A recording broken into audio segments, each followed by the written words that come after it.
What is up, guys? So we're going to play this video in a little bit. This uh and then let's go ahead and get through this. So without further ado, um what's up, you guys? Um so yeah, real quick, it is confirmed that Pete is a very dangerous person. So anyway, let's not talk about that more so in this video. Let's focus on this video. I've been trying to make this video earlier, but let's go ahead and make it now. I know it's 10 o'clock at night, but I'm just going to use my microphone regardless. Okay, 10:30. So don't forget to like, comment, subscribe, share.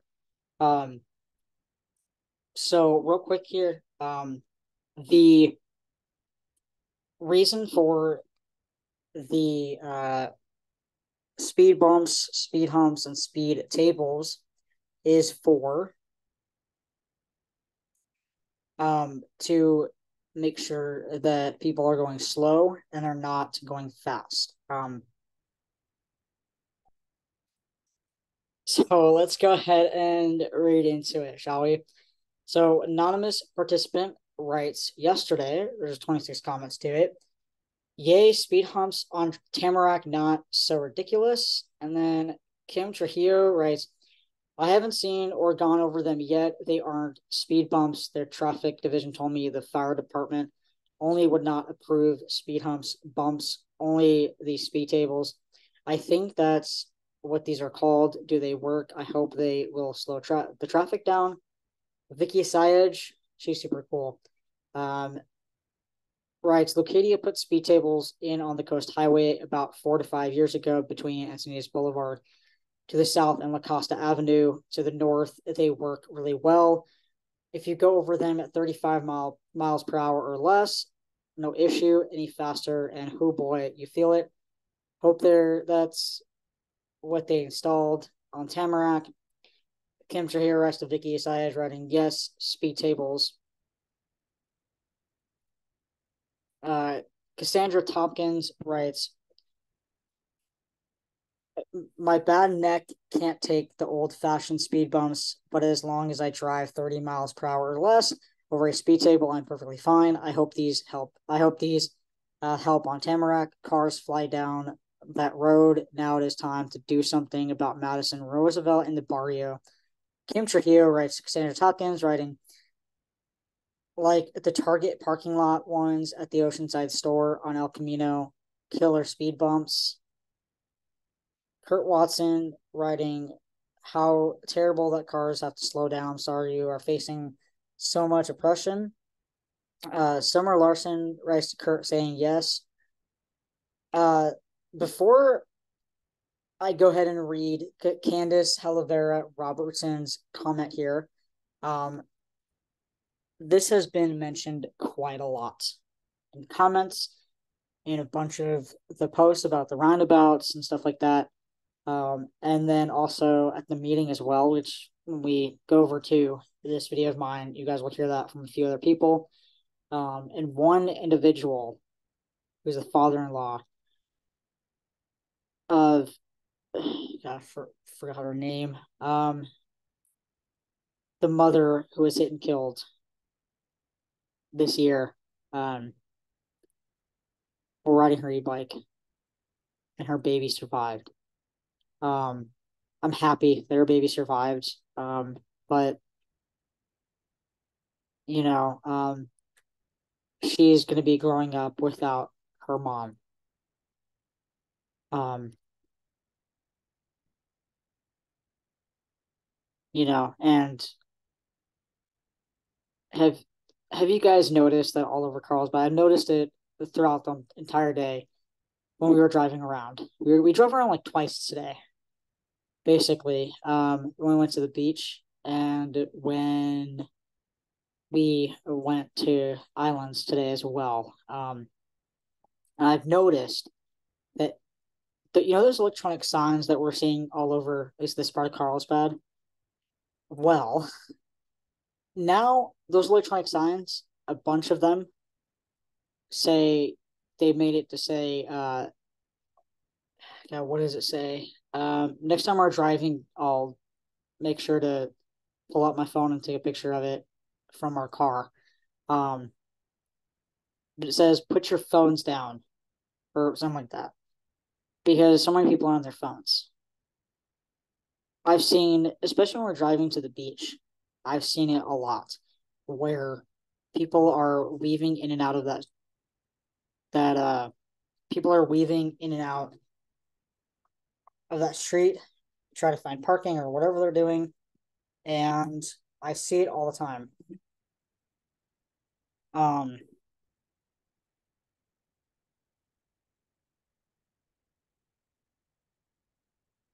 and so I I see it a lot, and and as we're passing them, I look over and I'm like, what um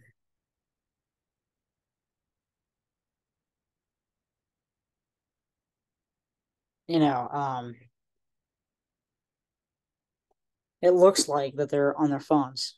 So please, when you're driving, please, uh, for those of you that have your licenses and you're lucky enough to be able to drive around, um, please do what these electronic signs say. And the biggest reason of why I got those, I grabbed two more of those signs when I was at the recent city council meeting is because I am so heavily supporting the idea of making sure that we are all safe, that people are driving safe. And I don't know if this is ever going to happen or what have you, but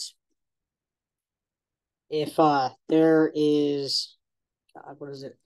If there if there is to be like maybe in the future with cars, since now like I've seen through YouTube shorts, I'm like watching this one specific channel. I can't remember the name of the channel, but he talks about like cars and like all these futuristic cars and things like that. And this one guy was talking about flying cars now. Yeah, flying cars now. So we're getting up there in the futuristic world of our cars. And there's so many electric vehicles. And there's so many of those Rivian trucks. They're driving around. That's like a big thing now as well. And yeah, when I saw Priya's husband when I saw a Rivian truck drive past down my street, and I happened to just look through the window. I was outside because I was just got home from, I can't remember if I was at Burger Lounge, Starbucks, or Rite Aid. I can't remember where I was, or the mall. I can't remember, or if I was just me and Cal getting the mail or whatnot. I don't remember, but I look over because I noticed that when Priya's husband sees me, he says hi to me, which is super cool. So also that as well, how I know it's him, because he stopped for a second and to just wave and say hi, which is super cool. And I'm just like thinking to myself in my head, like, wow, well, like what the heck? Priya's husband has a freaking Rivian truck now. Wow, like that's awesome. That's really cool. Um, and the reason I'm bringing up futuristic cars before I read this comment is I'm just thinking that you know that the driver seat disables your phone service, so to speak. And also my suggestion, quite honestly, and this is even though I don't drive yet, I'm on my electric scooter, is this. Let me tell you guys something real quick. When I got these phones, right? Both of them. You want to know how I created what I said in my voicemail? I forget the whole gist of what I said, but I said if I don't answer my phone, it's because I am on my electric scooter or I am asleep. Okay? That's basically what I said, but the main part is I'm on my electric scooter. Okay? So I cannot answer text, I cannot answer your phone call, and I will call you back as soon as I wake up, if I'm asleep, and or it when I get home or to my destination, right? Or something like that. Like when I can, right? I would highly suggest that. Whether you drive a car, whether you ride an electric scooter as well, electric bike in general, it doesn't matter. Make that your voicemail on your phone. So whatever voicemail you have right now on your phone, change it to say, if I don't answer my phone, it's because I'm driving and I'll call you back when I get a chance. Okay? If you have an electric scooter, say I'm on my electric scooter or I'm on my scooter, right? If you have a bike or electric bike, right? Say it's because I'm on my bike, right? Or if you ride your skateboard around or one wheel around, right?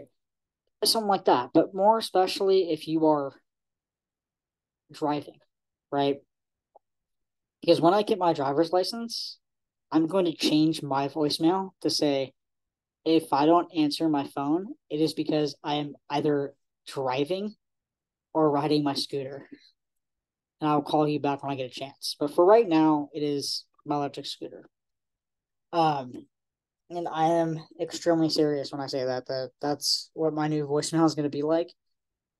To where when I finally get my driver's license, which we all know that my plan is to get my driver's license before I'm 30.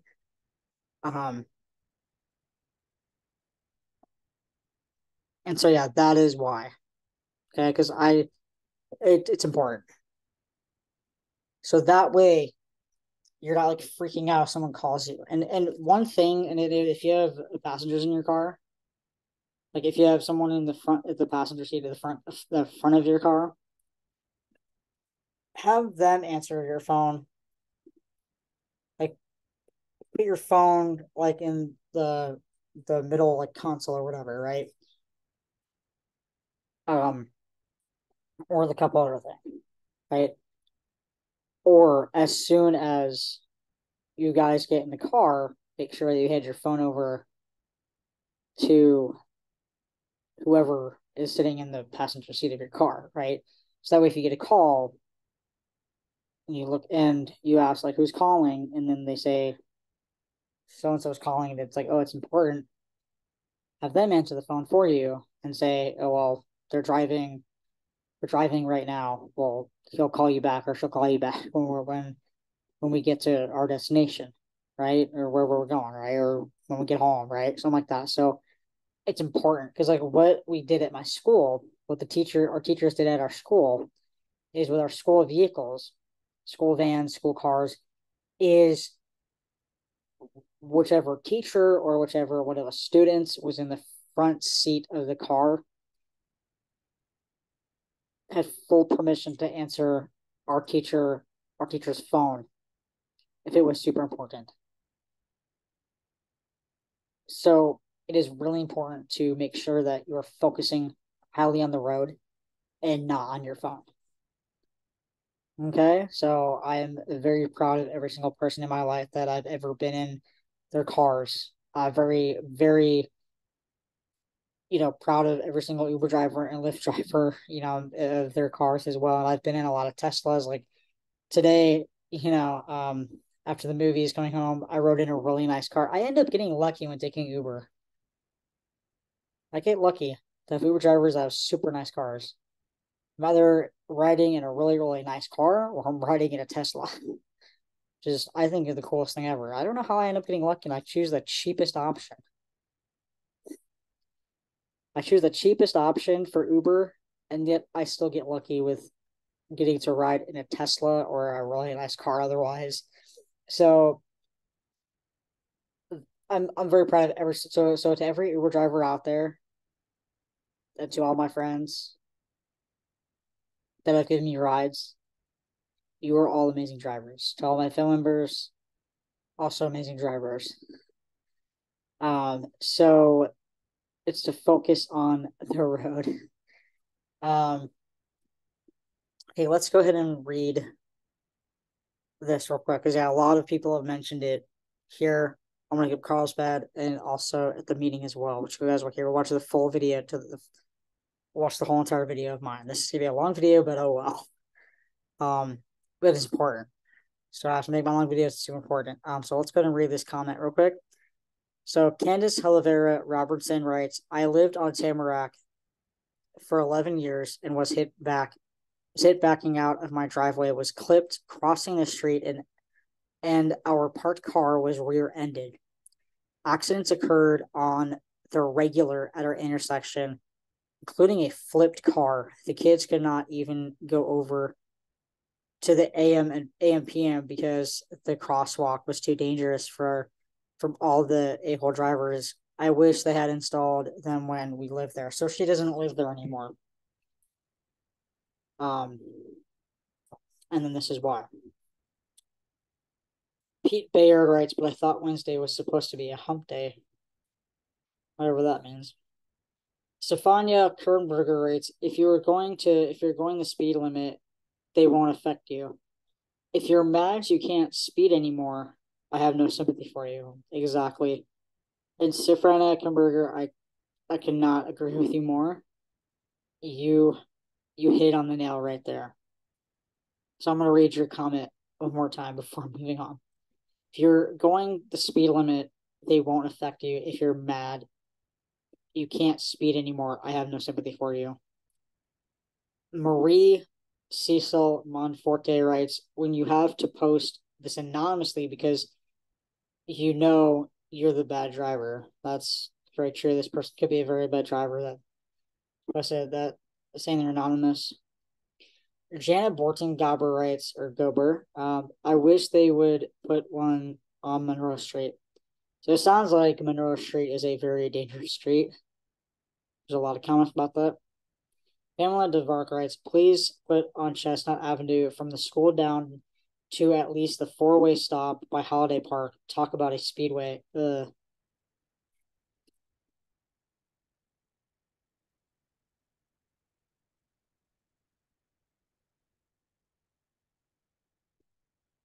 So yeah, and especially when driving past schools as well, got to be careful. Um, when I ride my scooter to Encinitas, like Encinitas City Hall, so to speak, which is like a once a year thing now for me, I like to go on that one. I don't know if it's. I can't really tell. I don't. I'm still learning what one way streets are. Or no, like one road. Trying to think. Like one something. One way. It's like one lane going this way, and there's the double yellow line, and then the road one street going this way. So I all the time it happens, and it's past a school. So there's houses, apartments, a school, elementary school, and I've seen cars when I'm going that direction and then leaving, coming home. Um, so I think from now on, again next year, I'll just coming home because of the battery on my scooter. I'll just meet Dad and Cal at the beach again next year after we fly the flag. That's what I'll do again. Because as far as I can go for the battery. Anyways, so cars will cut me off. I'm like, that's dangerous. Um, Okay, anyways. Liz Edmondson writes to Pamela saying, totally agree. They need stop signs, especially near El Camino going to schools. So again, another one about El Camino and schools. Sanja, that means these people truly care about the kids and their teachers and the staff and crosswalk crossing guards. Um, so yeah, so thank you for caring about everybody. Sanja Spano Pratt writes to Pamela saying, totally agree. A driver just ran into my house on Chestnut on July 20th, did tons of damage. I've been begging the city for speed bumps or an all way at Chestnut and Adams. It has become a nightmare. I often can't pull out or in of my house. I am over it. Slow down, Carlsbad, please. Had someone been walking out of my house, out of my side porch door, they would have been dead. Um, that's very scary. Another comment where something really bad happened. So, the begging, constant begging for the city. I mean, for people to slow the f down. I mean, come on. Like this is, I don't know anymore. It is just beyond me. Like people have to slow down. That's where we have these slow down Carlsbad, safer together, slow down Carlsbad, blue and white signs we get to put on our lawns and those electronic signs everywhere. And right now, unfortunately, until we can get this started, and I believe as well that the that these signs that the I mean, obviously, all of us that have these blue and white signs on our lawns right now, those are permanent. I'm never taking mine out. They're staying forever on my lawns, forever and ever and ever. And then and I hope and pray to God that those huge electronic signs also stay because it's important. People need to read them. I read them all the time. It just takes 2 seconds to read it. And slow down. Okay. So today it said, like every other day or so, every week or so, it'll say something different, but in a way to get in our heads. Okay. Those signs, those electronic signs, is something that needs to brainwash everybody. It's a good brainwashing to let everybody know, hey, look, slow down, right? So let's go and read another comment from Sanja Spano Pratt to Pamela Dvorak writing, I'm meeting the traffic engineer in person this Friday, 8 a.m. to show her the issue in person. Please come if you can. I will also be talking the traffic meeting on Monday, August 7th at 4 p.m. All the houses around us have had landscape or mailbox damage from speeding cars down Chestnut. Enough is enough.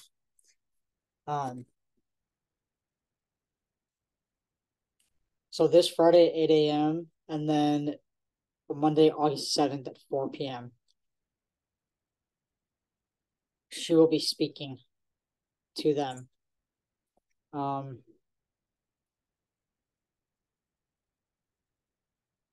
Or she, I can't tell. So she or he would, they would be speaking at, can't tell, sorry if I can't tell if you're the husband or the wife or the boyfriend, the husband, I can't tell. Anyways, but yes, thank you, Sandra Spano Pratt, for, meeting with the, traffic engineer in person this Friday and also on next Monday as well, to show them in person the footage, pictures, whatnot that you have of what has been going, excuse me, that you and your neighbors have been dealing with. I mean, that is horrible. Landscape damage, mailbox damage, your house was damaged. I mean, this is an all from houses being damaged, landscape being damaged, mailboxes being damaged, all because of speeding cars. this speeding has got to stop. Okay, when we go in our cars, we're on our way to go somewhere, like going to go grocery shopping, taking our dog to the groomers, going to lunch, going to dinner, going to breakfast, going surfing, whatever we're doing, right? And then when we're done at those places, coming home, right? When we are in our cars, we are not we're not NASCAR. I think that is one message. So Sanja Spano Pratt, if you're watching this, when you go, because I don't, I have something going on this Friday, and next Monday I don't know if maybe you could possibly give me a ride. I don't really know, but this Friday I have something important going on this Friday. We take my dog to the groomers, and I stay behind. They get coffee, get for Unleashed Pecco to open, get a couple things for my dog. And sometimes I get something for her friend, for her doggy friend as well. And then also, what else? And then after when I'm done shopping at Unleashed Pecco, then I go over to Stater Brothers to go to shopping, and then you know, so like I'm there, Callie's there to like 8:30 to like 12 sometimes. So like it's not like because like that's my routine. It's our routine when we go every month to the groomers. When we take Callie groomers, is I stay behind because I figured out a good routine. Go to Pizza Coffee, hang around there for an hour and a half. Wait till Unleashed Becca opens at 10 o'clock. Give them a little time to open up. Right, I don't want to go in right when they open at 10. I'm not like that. I wait at least 5-10 minutes and then walk over there. Do shopping for Cal, times for her friend as well. And then when I'm done there, go over to Stater Brothers, do my grocery shopping there. And then I'm done there, just wait for that text that Cal's done, and then I text Dad, and you know, I let him know, hey, Cal's done, and then wait for him, and then he goes and pays for her, and then say to them, yeah, see y'all next month, right? Um, so thank you so much for going and doing this, Sandra, because you're amazing. Like I mean, I feel so bad for your house being damaged, other houses being damaged, right? And landscape being damaged, mailboxes being damaged, all because of speeding cars. I mean, it's messed up. So and quite honestly, like if you can tell them, Sanja, um, this Friday and next Monday as well, if I can't go next Monday as well, is that let's have the next message be for all of the electronic signs say we are not NASCAR. Okay, like we're not NASCAR. We're not racing each other. We're not NASCAR. We're not in a hurry. Drive at the speed limit or below the speed limit. That's the message that should be being put on the signs, like on the electronic signs that should be on next. So letting everybody know about the phones, telling us to put our phones away. That's a smart thing. I'm glad that's was on was put on the city put on the you know had written on the signs today, but have the next message be we're not NASCAR. We're not in a hurry to get anywhere either. So drive slow or at the speed limit.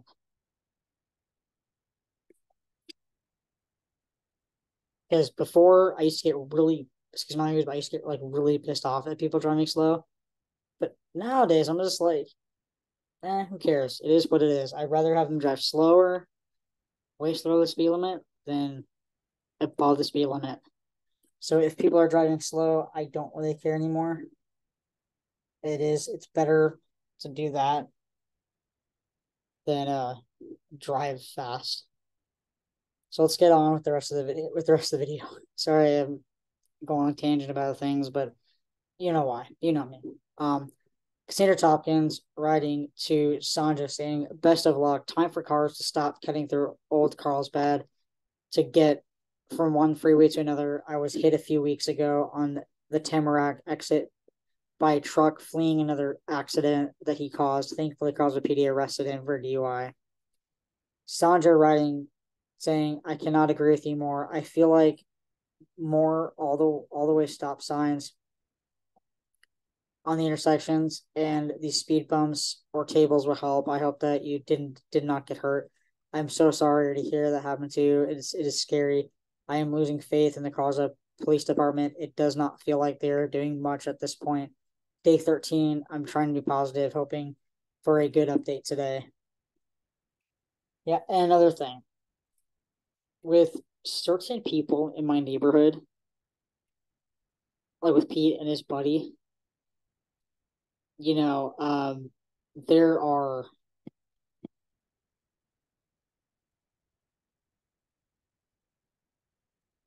um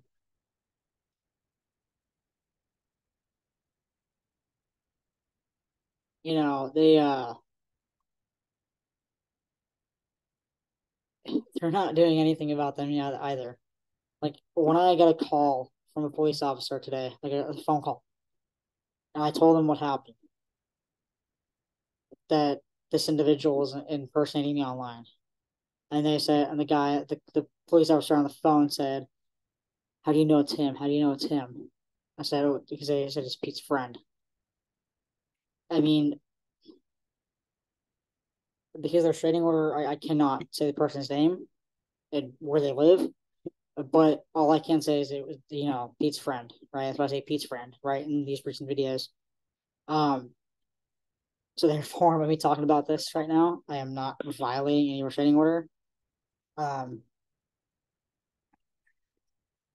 but yeah, it's scary that they're barely doing their job. Um, there's some officers at least they're doing what they're supposed to do, which is great, actually. And so, but yeah, so Louisa Ray Evans saying, "Yay, I'm thrilled. We are finally having these installed." Paula Andrew Miller writes, "I've seen very positive results with the speed humps in other cities. I'm a fan. Thank you for that, Paul." Did I say Paula? Sorry, I'm like, it is like 11 o'clock already. So we're gonna talk on the microphone on. That's how I do it with these videos. Um, yeah, Paul Andrew Miller saying, "I've seen very positive results with the speed humps in other cities. I'm a fan." Sam Ward writing, "These low speed cushions are a great idea, and I hope we see them on more streets in the village and the barrio." See, this is why we need Sam Ward on city council. And not you know who, right? So if Sam Ward is running again in 3 years, let's vote for him. So I can't vote for him. So I don't live in his district. I live in Priya's district.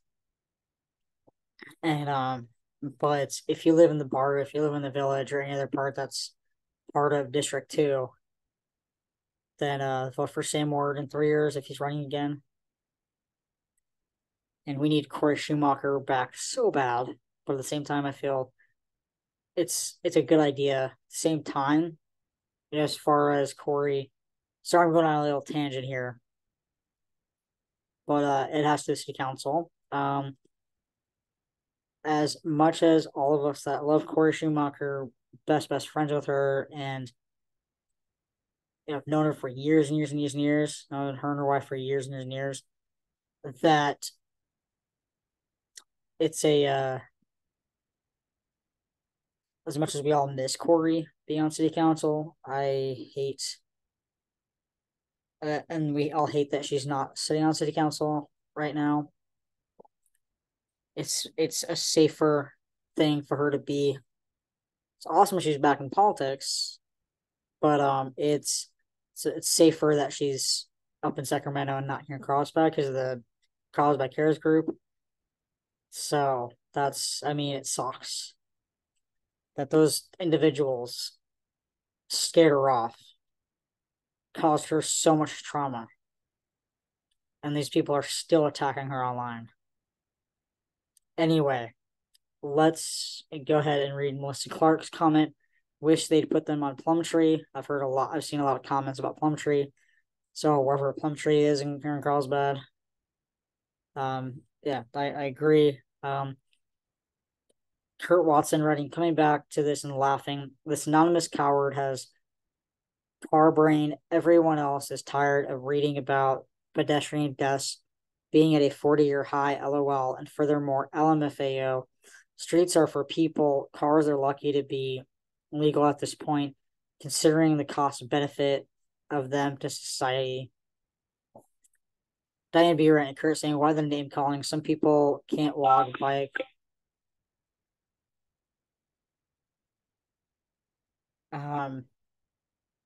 Or scooter to their destinations. No need to shame them.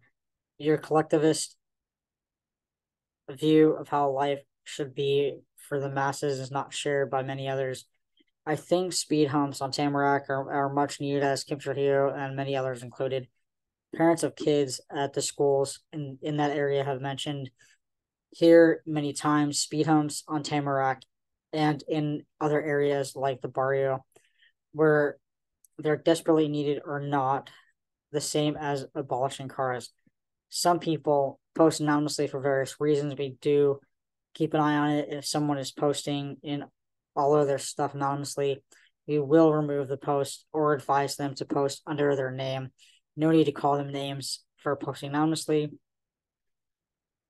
Kurt Watson writing Diane B saying, some people can't walk, bike, or scooter to their destinations. No need to shame them. I have reread my comment, and in no way do I see my comment should be seen as shaming those with limited mobility. Our streets would be a lot more useful for those. In fact, if cars were more limited than they are today. Further, about February 3rd of people with disabilities can't drive at all. Happy to have a collectivist view of life in the city. It's the only rational way to see things. Diane B left at that. Okay. Diane B writing. I guess you read in your comments only what you want to read. Cars are lucky to be legal at this point. Is shaming anyone who needs to rely on a car. Additionally, you attempt to relegate those disabilities to, oh, they can't drive, so it doesn't matter. No, it's not true. If so many with disabilities can't drive, then why are there parking spaces for them? And why are people who drive or the disabled person places? Because the disabled person isn't the driver, they don't matter. Or they should walk, bike, or scooter to their destination. Are the disabled less deserving than others of the ability to enjoy the area where they live? We don't live in a large city, which is what you seem to be aspiring for Carlsbad to become. Collectivist is a polite term. Others might apply view as a Marxist, and they wouldn't be wrong. So we're now going to go over this video right here.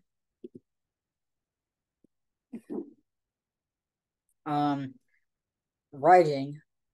So I said Carlsbad City Council, 7/18/23, public comments. 24 views. Thank you so much. These people are in support, and those that aren't in support, I will not give them attention. So as you may notice in my videos about when I video the videos that record the meetings and then put them on my channel, so you guys don't have to go and look for it. When I do this, I'm not impersonating the city council whatsoever. I am just putting it on my channel so that way you guys don't have to search for a certain the certain thing you want to watch. And then it's because I only want I'm so happy, blessed the city council allows me to do this, and it makes me so happy. Doesn't matter whether I go to the meeting or whatnot. And you guys know that I share what's going on, right? So, and obviously with Melanie Burkle, she gets her own video because tantrums. I love she loves throw tantrums, whatever, everything. So yeah, so thank you so much, City Council, for allowing me to do this. You guys are amazing. And also, what I mean by when I say, which you all know this about me, when I make these videos, is that these because it takes a lot of time to edit and everything like that, right? When I say these people are in support, and those that aren't in support, I will not give them attention, because the only reason why the way that they're going to be watched and then heard is on the City of Carlsbad website. Okay. As far as my videos go, as far as my channel goes here, the people that are in support are going to be the ones that are going to be heard and seen on my channel, which is going to be viewed way more times. See where I'm getting at? Because not everybody's going to go on the City of Carlsbad website and, go back and forth. And because I'm not going to give the people that are not in support of the rainbow flag, people that are not in support of the DEIB, people that are not support that people that are in support of the Confederate flag and whatnot. I'm not going to give those types of people the attention. You know what I'm saying? So because it's going to get people are going to go to my account, my channel, and watch just people that are for the comments of the people on support. So let's go ahead and watch this video now. When you take a listen at it's this gentleman right here. It's Don Thorstensen. And he talks about how him and his wife and others who live in that area are in support, massive support. Everyone that lives in that area, I can't remember if it said apartments or other houses, but we'll take a listen in a little bit.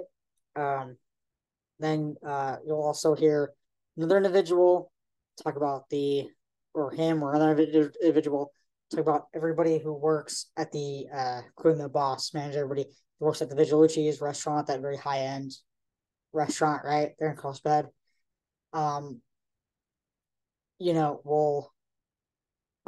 They're all in heavily support of the roundabout. So let's go ahead and let's jump right into this video, and I will not talk again until I won't talk again until the whole video is over with. Just 25 minutes. So I'm going to do my best not to talk for 25 minutes. So let's go ahead. And then we'll go on and watch we'll go on and watch Molly Burkholder's video in the next video. After this video, we'll go on and watch the council comments and questions. So 2 videos, 1 video, along with the Waste of Carlsbad post. All right, so let's get started. So I'm gonna turn off my mic for the rest of the video until after the city council comments and the questions video. Okay, so you're gonna hear the ding. That's how this thing turns off. You guys ready? My wife and I live at this intersection in the white condos right at Carlsbad and Tamarack. On the behalf of the 2 of us and the majority of the residents that live there, I just want to say we're 100% in support of the recommended roundabout. Most of the concerns we've heard at the traffic mobility commissions have dealt with concern over how could this possibly work? How is it possible that this does what it does? I just want to say, just because something's difficult to understand how it functions doesn't mean that it doesn't function. If you humor me for a second, you go back 100 years in time, we had a city council meeting to built an airport for this thing called human flight, you'd be laughed out of the room because people didn't understand flying. We'll get into a 200,000-pound tin can right now and fly across the country. And we're able to do that because people spent their careers studying, analyzing, and improving aerodynamic flight, right? Laminar flow, traffic of air on a wing, high pressure, low pressure, we go up. Even if we don't understand that, we're willing to do it because we've seen that it works. The same thing is true here. We might not get, and it's hard to wrestle with laminar flow of traffic as all intersections can enter, or all directions can enter at the same time. But we've seen it work up and down our coastal communities. So you guys have a really solid proposal in front of you that was unanimously voted by your Transportation or Traffic Mobility Commission. I dearly hope you weight their recommendation heavier than the opinions of all of us in the audience. The sign says what's right for Carlsbad is not always popular.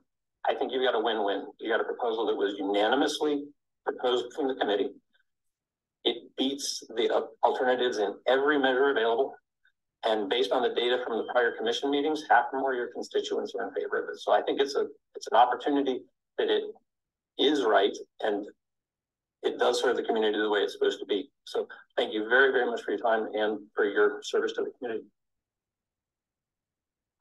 11 months ago, my daughter-in-law was killed at the intersection of Basswood and Valley.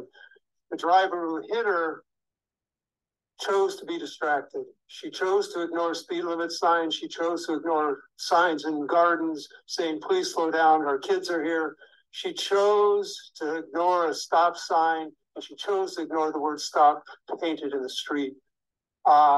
If you vote for the intersection, you're allowing people to make decisions. Most drivers are good. Most drivers care about each other.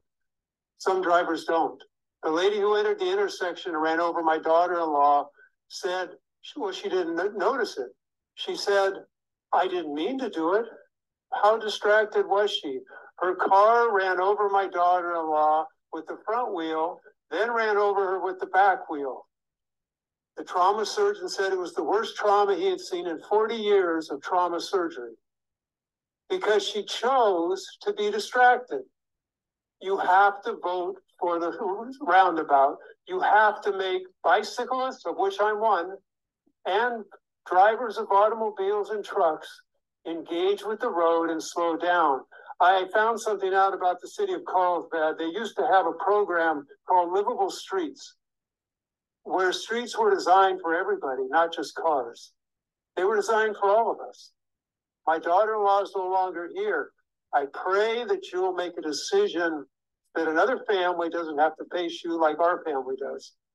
Doesn't have to wonder, well, why was our daughter-in-law taken away? Thank you. Well, by Michael Hadrick.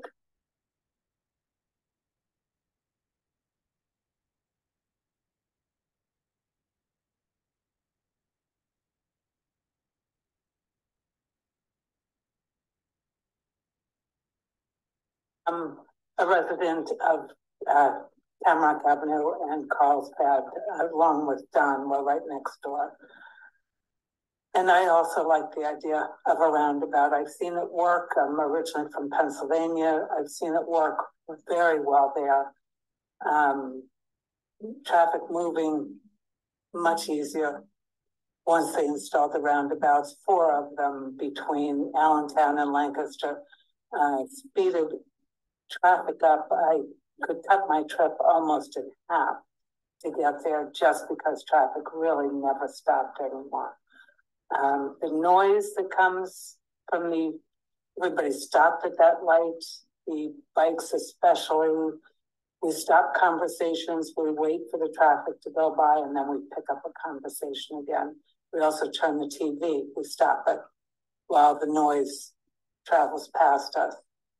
The dirt that comes from that highway is also amazing. We watch people run across that street trying to beat that timer. And that's scary, especially when there are kids there as well, and all the e-bikes. So I am here in favor of a roundabout. I think they're very effective, and I like the ones that have been put in so far. Thank you.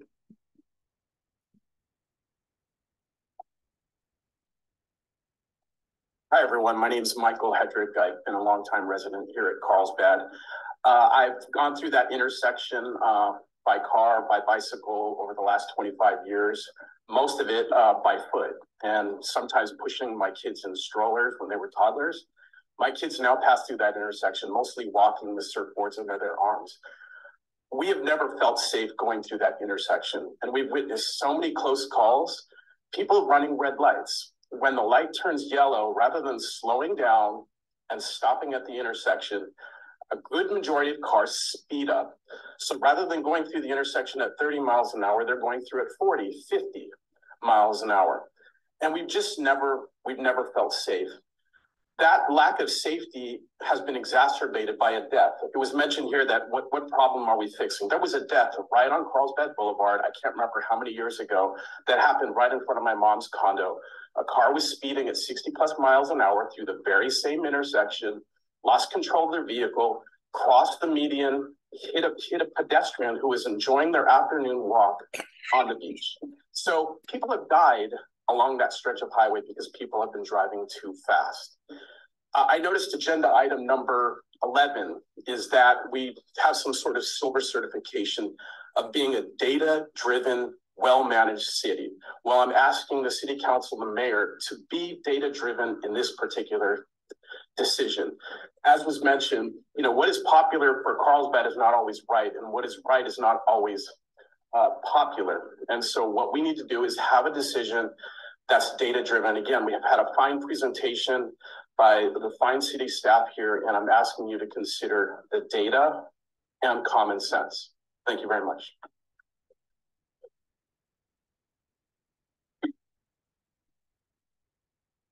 Mayor, council members, I'd like to see Carlsbad come into the 21st century. Traffic signals are an early 1900s solution to traffic control that has enabled drunk, speeding, and reckless drivers to kill, maim, and injure pedestrians, bicyclists, and drivers for over a century. Cities across the US and the world have implemented thousands of roundabouts that have saved countless lives and enabled smoother flow of traffic at many intersections, including those that experience frequent congestion and the presence of pedestrians. They do take some getting used to, mostly because of the requirement to slow down when you approach an intersection. Slowing traffic is the only sure way to reduce accidents and fatalities and injuries. It is the one way to reduce them in Carlsbad, and roundabouts slow traffic. I want to make one comment about the claim that the State Street roundabout is somehow indicative of what the experience would be in the Tamarack roundabout. The numbers that are pulled out of the reports are not appropriately used to assess the risk of accidents in Tamarack. Assessment of risk requires far more data, and picking out numbers from a data set that includes a huge amount of data is simply not appropriate and should not be used to judge the safety of the intersection at Tamarack. Thank you.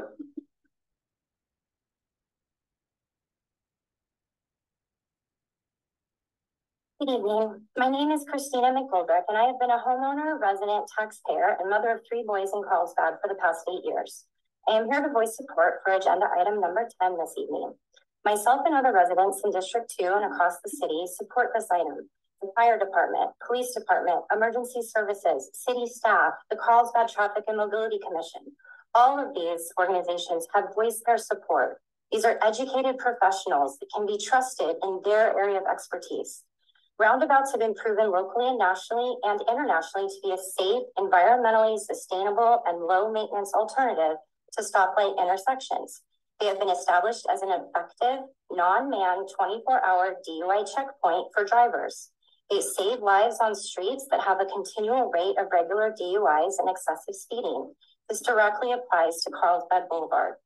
While change can be difficult, and historically drivers in the United States are trained through the DMV to yield to the right, one suggestion is to add visual signs to each roundabout that instructs and trains drivers to yield to the left.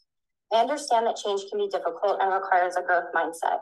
However, this could be added as an item on the community education campaign regarding Safer Streets Together.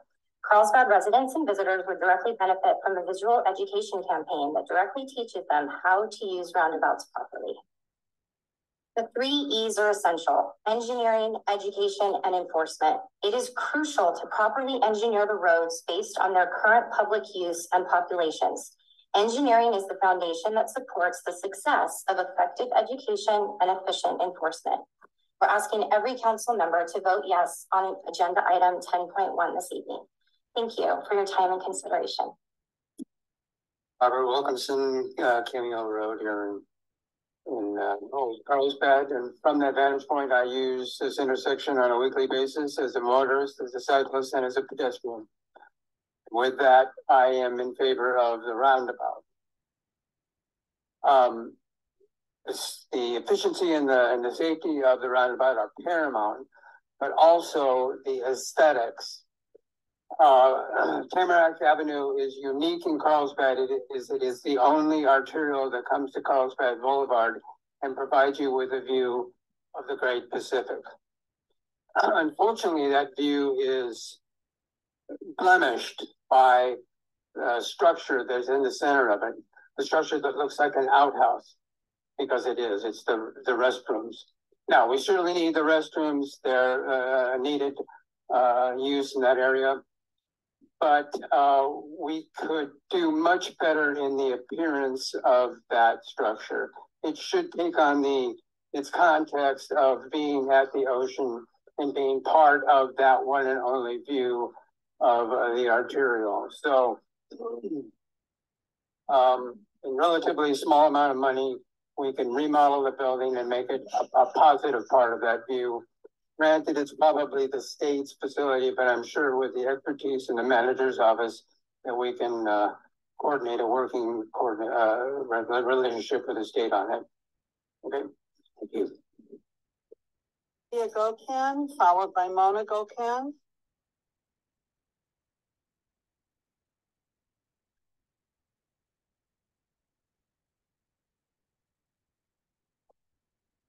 Hello, my name is Sophia Gokan. Thank you for giving me the opportunity to speak today. As a 15-year-old high school student, I wanted to voice my support for the roundabout intersection in Carlsbad for 2 reasons. First, safety. Studies have shown that roundabouts can reduce fatal crashes by up to 90% and serious injuries by up to 76% compared to traditional signalized intersections. As young drivers, many of us are just beginning to navigate the roads independently, and ensuring our safety should be a top priority. Second, environmental and traffic impact. Roundabouts promote efficient traffic flow.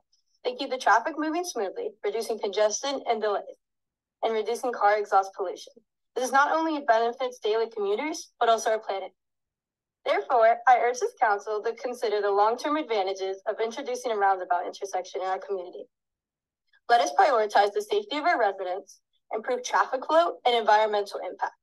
By making this investment today, we can create a lasting legacy for future generations, ensuring a vibrant and thriving city for all of us, including future generations, since currently only 15% of Carlsbad's generation or residents are over 65 years old. Thank you for your dedication for making our city a better place to live, work, and grow. Together, we can build a future we can all be proud of. Thank you. My name is Mona Gokan, and I'm a 10-year resident of Carlsbad. I'm also the former chair of the Traffic and Mobility Commission, and I'm a civil transportation engineer. A few months ago, a post on Nextdoor caught my attention. It was titled, "Carlsbad staff is getting ready to stick it to us again." This post and comments not only expressed opposition to roundabouts, but also suggested that city engineers have personal motives for implementing them. Individuals, whether trained in roundabout design or not, seem to believe that they...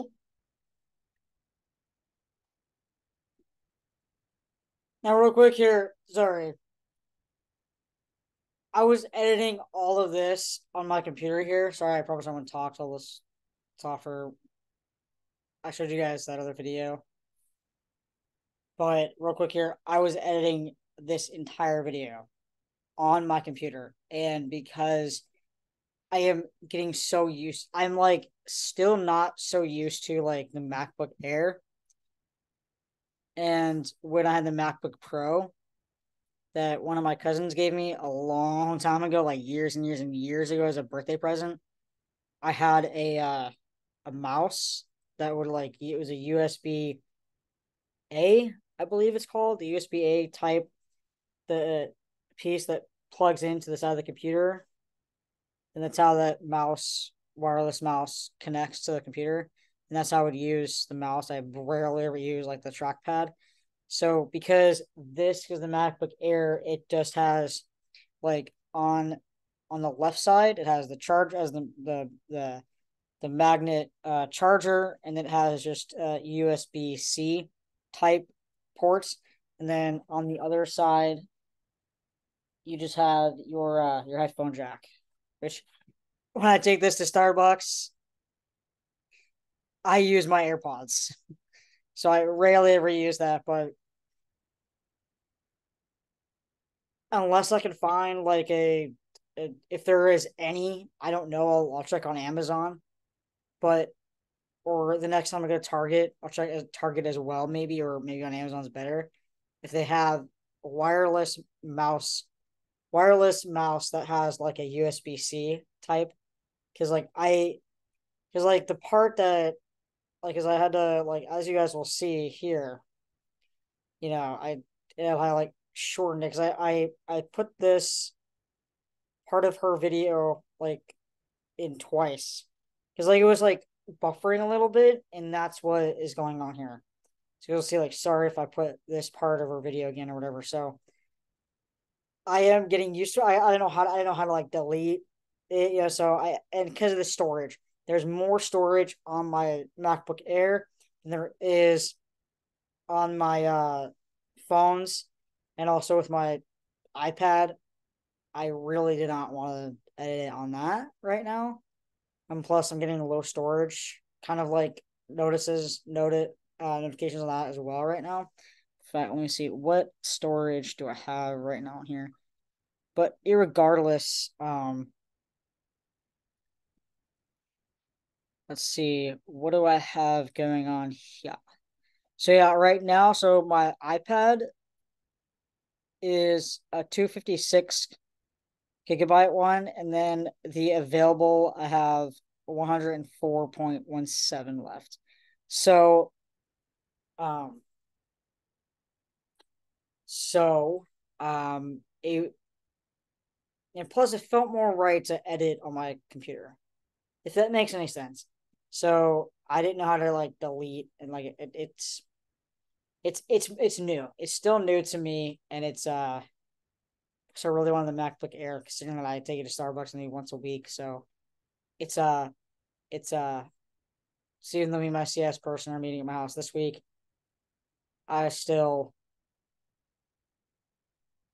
we want to do like cleaning goal this week. Anyways, that's besides the point, because it's like so light, you know what I'm saying? So and plus it's like, plus I always wanted a MacBook Air too. So my house is clean, but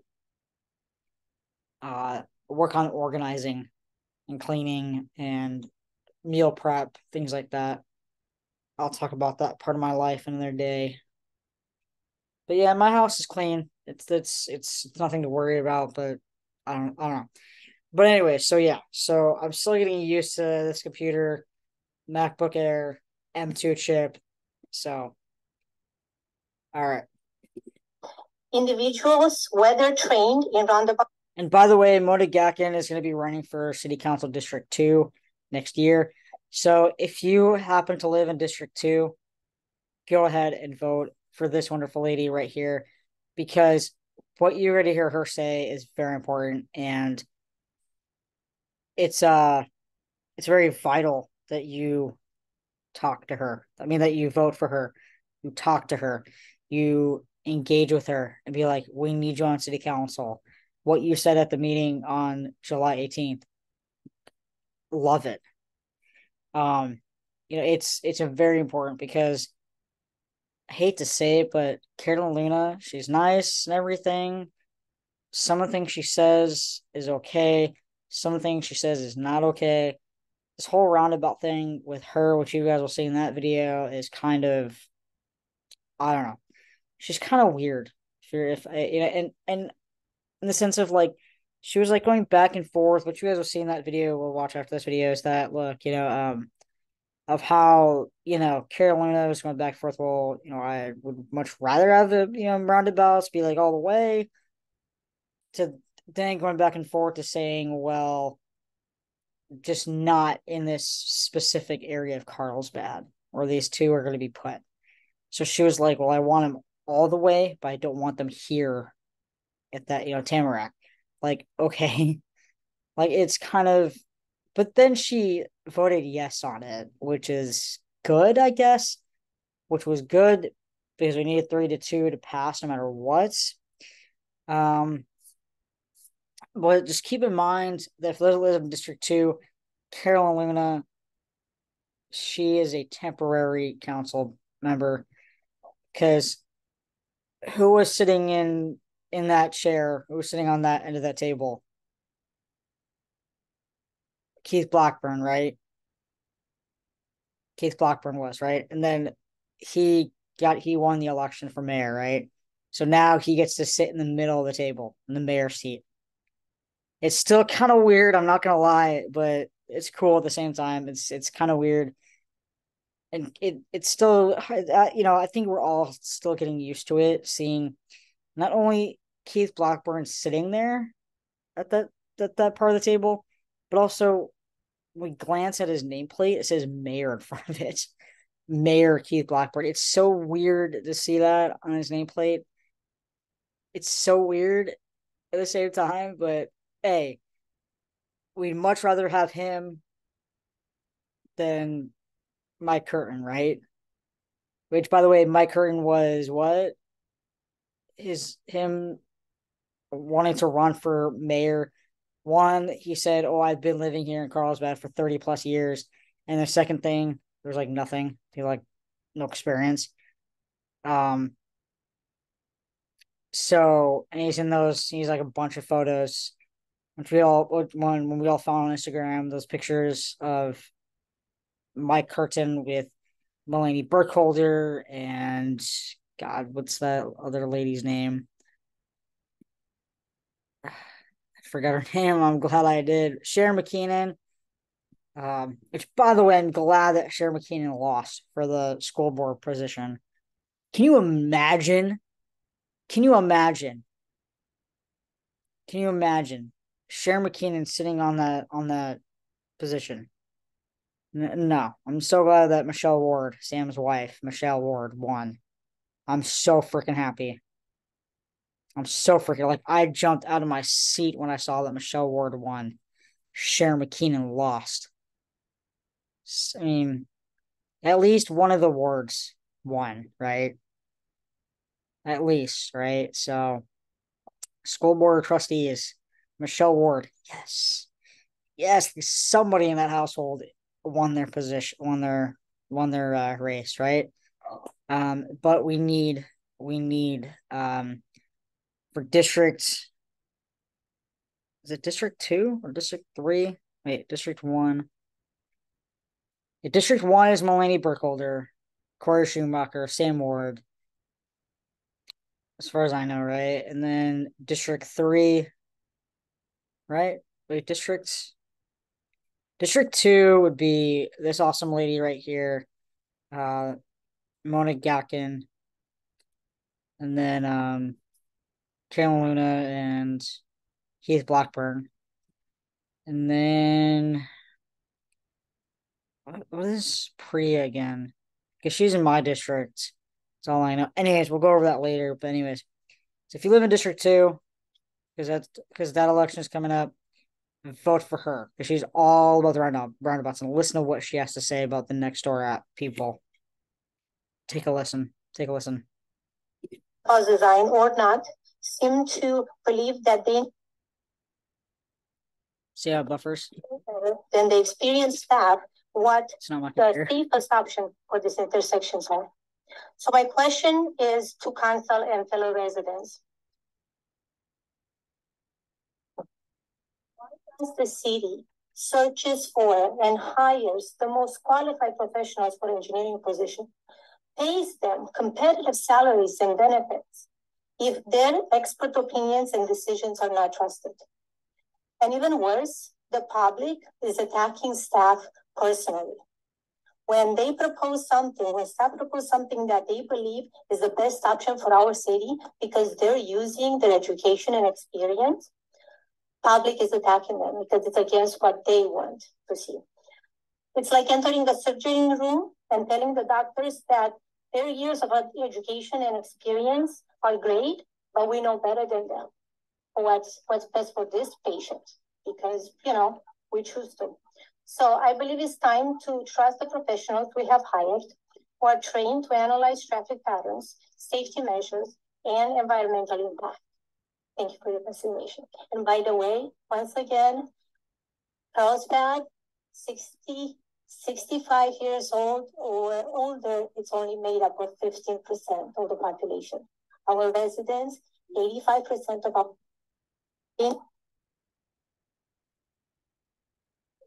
then the experienced staff what the safest option for these intersections are. So my question is to council and fellow residents. Why does the city searches for and hires the most qualified professionals for engineering position, pays them competitive salaries and benefits if their expert opinions and decisions are not? By Judy Frankel. Honorable Mayor, City Council members, I'm sure if you recognize my name, I've sent you a lot of information on this. My wife did want to come and address it, Patty. Unfortunately, she's a regulatory compliance officer and she's dealing with problems in India, so she couldn't get. She's on a conference call. So something she said, she actually gave me something to read to you. So this is my wife, Patty Knudsen, who has been a cyclist for over 20 years, recreational. She commutes to work, or she did before COVID. And we also run errands on our new e-bike. And she also leads a walking group. For over 30 years, she's led a walking group that goes out every weekend with up to 20, 30 people through the area. So she's very well versed and has intimate relations with these types of intersections. So if Carlsbad is serious about protecting the lives of cyclists and pedestrians, roundabouts are the way to go. At an intersection, the detectors embedded in the pavement to detect a cyclist in the lane are based on magnetic induction, which requires something made of ferrous material to trigger it. By the way, my wife is an electrical engineer, so she knows all this stuff too. My bicycle, as many others on the road, is made of a carbon fiber, so it's not detectable. This means if I want to trigger a signal, I need to go up the sidewalk and push the button, and then I'm trapped outside of the travel lanes. Or I hope a car comes up behind me. Some of the intersections have cameras to detect cyclists, but my experience is that they only work about 50% of the time. If I want to make a left turn while on my bike, I must cross 2 to 3 lanes of traffic to get the left turn lane. If there's cars in those lanes, they will not let me cross, and I end up having to stop over to the right and wait until traffic clears so I can get across to the turn lane. I've had motorists honk the elevator in the turn lane because they don't believe I'm allowed there. When they do get to the lane, I have a difficult time. Carlsbad resident also for 25 years. I'm in support for option 1 through the roundabout. All traffic deaths have been increasing everywhere, and speed is one of the greatest causes. Personally, I use this intersection often as a motorist, cyclist, and pedestrian. As a runner, I cross here to run the coast. A pedestrian must push a beg button and stop all traffic at a signalized intersection, then hope a motorist doesn't blow the light or make a right turn on green while having the walk signal in the intersection.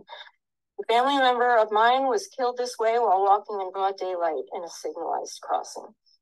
I myself missed being hit inches when coming out of North Tamarack to college by the middle school on my bike when a motorist blew the red light going on college towards Oceanside. I've personally witnessed while I was a pedestrian on the coast 2 separate incidents where cyclists were right hooked by right turning motorists at intersections. This doesn't happen at roundabouts where cyclists do not ride to the right of right turning vehicles inside the roundabout. When crossing at a roundabout as a pedestrian, traffic is only coming from one direction as you cross to center, and you are only crossing one lane at a time. You are only slowing traffic while crossing that short distance, not waiting for a full cycle of a light. Whether one pedestrian is crossing or many, it is a much safer situation. Traffic flow is not held up and keeps moving. The same cries have been heard everywhere when change is suggested. The same thing happened in Encinitas with streetscape. Armageddon has not manifested where roundabouts have been installed, not in Encinitas. The traffic flow has maintained the same or better through there. And yeah, if you build it, they will come. If you want to drive fast and have a lot of traffic, then you can use the 5 or you can use El Camino Real. But the Carlsbad, followed by Joe Whitaker.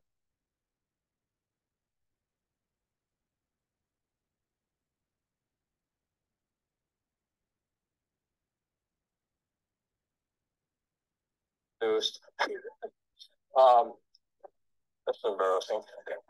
But I have looked at the data that Steve Linke actually sent me a copy of it, and I came to completely different conclusions. So, and I sent that to you in an email. I don't have time to go over that.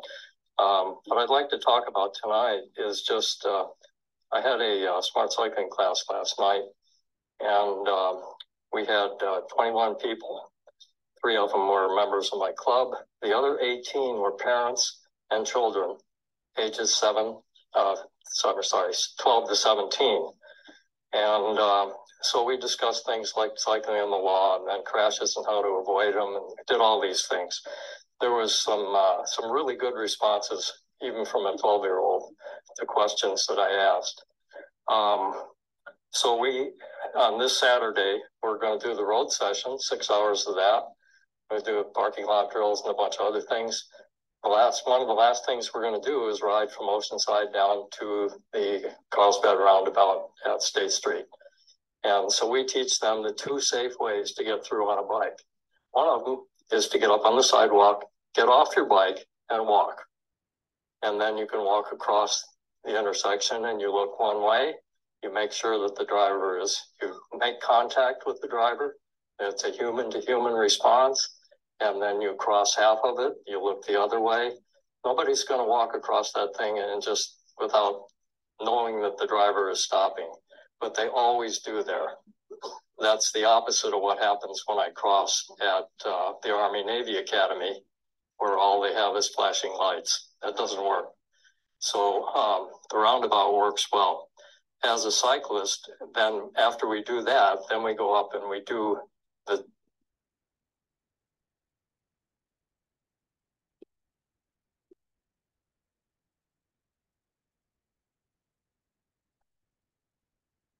Afternoon, Mayor and Council. Thank you for having me today.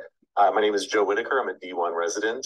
I'm a frequent user of the intersection at question, sometimes by bike with my small child on the back, frequently by car, and frequently on my skateboard, as well as pedestrian and running. I come to you today to not make a better point than has already been made here today, but just to say I'm in strong support of the roundabout option. I would like to commend staff and the consultants for their excellent work and making their case, frankly, airtight. I'm for better throughput, I'm for better safety, and frankly, a better appearance. That's something that hasn't been mentioned today, but the hardscape and landscape combination is very attractive.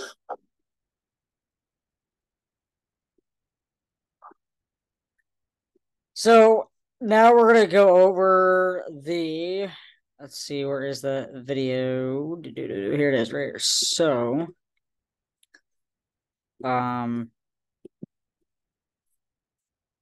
so this video, I titled the video, Carlsbad City Council comments and questions and more on 7/18/23.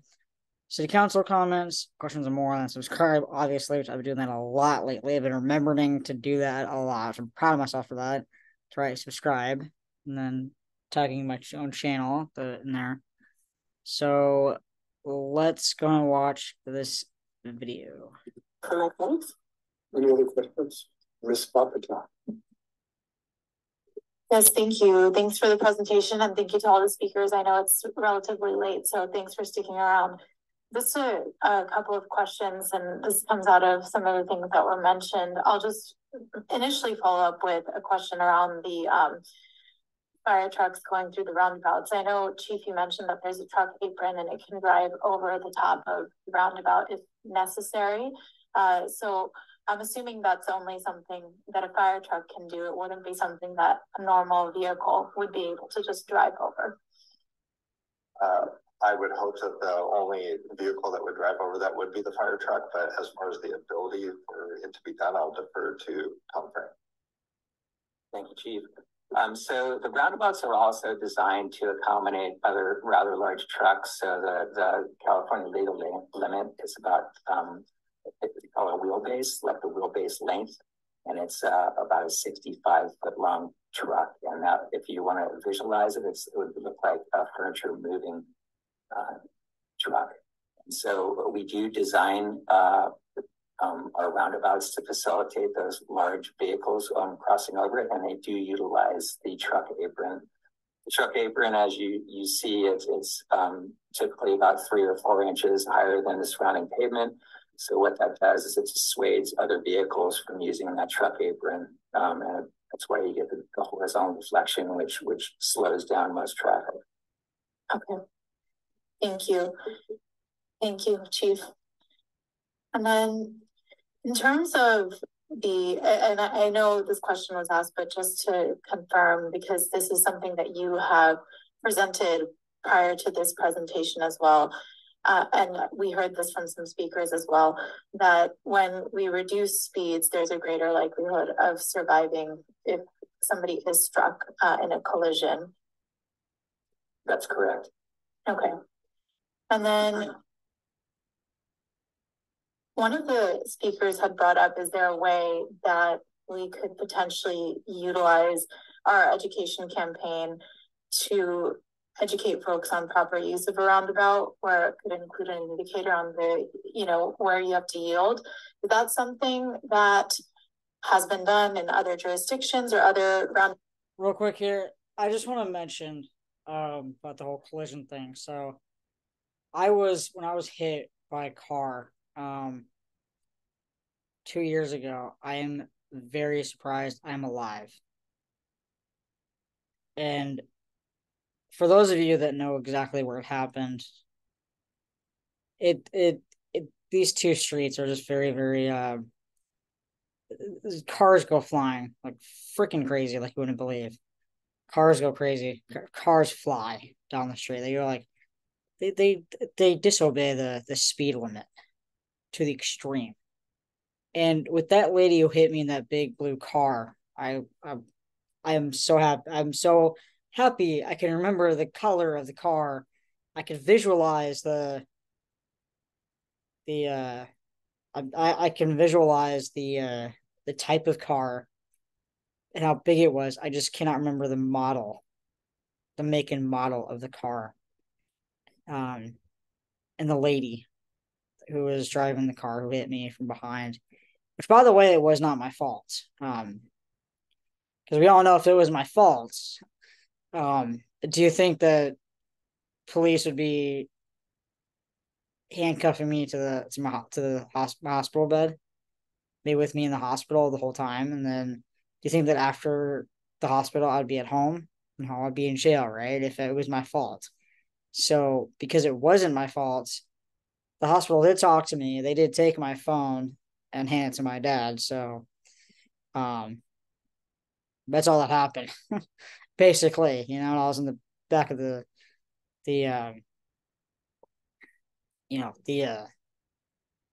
ambulance, right? The police just said, "I can have your phone and hand to your dad so you can take it home." So I didn't have my phone. I wasn't able to have my phone in the hospital. But I was able to have it 3 days later. The day, surprisingly, of when I got to go home.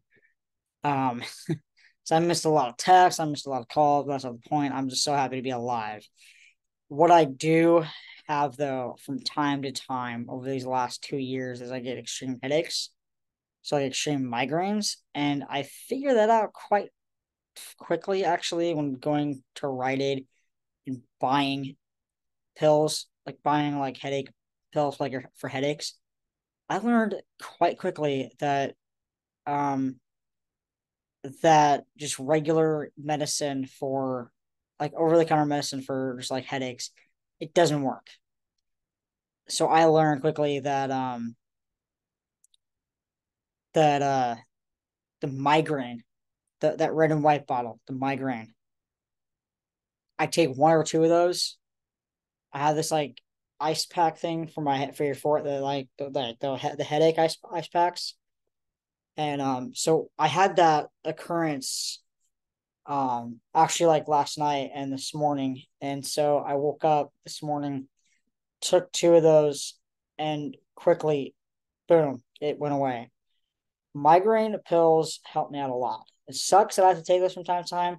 Sucks that I have to put the headache ice pack on my head from time to time. But you know what? At least I can manage it to the best of my ability. Um, so I am lucky to be alive.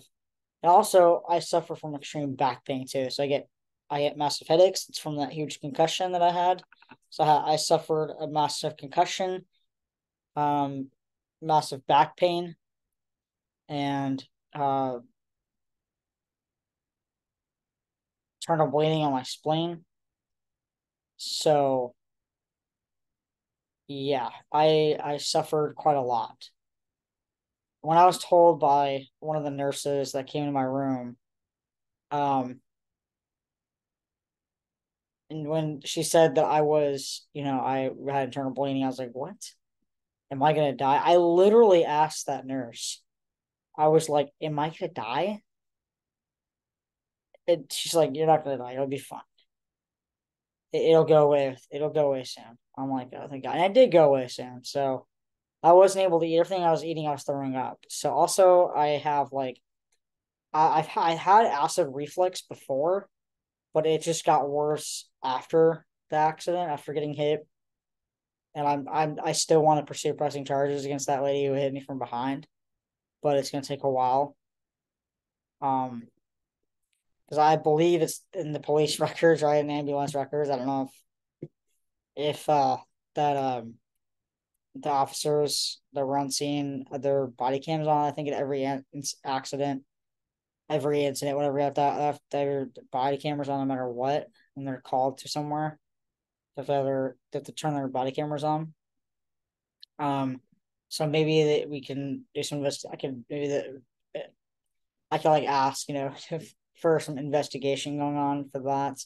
Because I still want to press charges on her for hitting me. It's not my fault. But yeah, it was pretty crazy. So I still from time to time I throw up from time to time. And I was told that I flew up and over her car and then I went through her windshield. And I'm surprised there was no bleeding on my brain. There's no bleeding, there was no like all I suffered, all I got in my head was just like a massive concussion. That's it. So luckily I never had to pay for her uh car insurance or anything like that for her car to get fixed. I was told that my head went through her windshield. So thank God that she paid for it. She deserves it to pay for her own doing because, quite honestly, like, just like I wasn't going to pay $55 for, you know, dead animal removal services that works for the city of Carlsbad to come pick up that dead fish off my property. Um, when it was Pete's or his friends doing. So I carefully removed it, and it was like I was had a mask on everything, taking every precaution possible. And then knowing that I know I wasn't going to this, but now knowing that that account that told me that that fish was linked to Pete was linked to that address. Quite honestly, not surprising to me. So, and he totally has multiple accounts. So this impersonating account could be him as well, although it could be his friend. So, and that officer told me earlier on the phone. Oh boy. Oh, how do you know it's him? How do you know it's him? That's Pete's friend.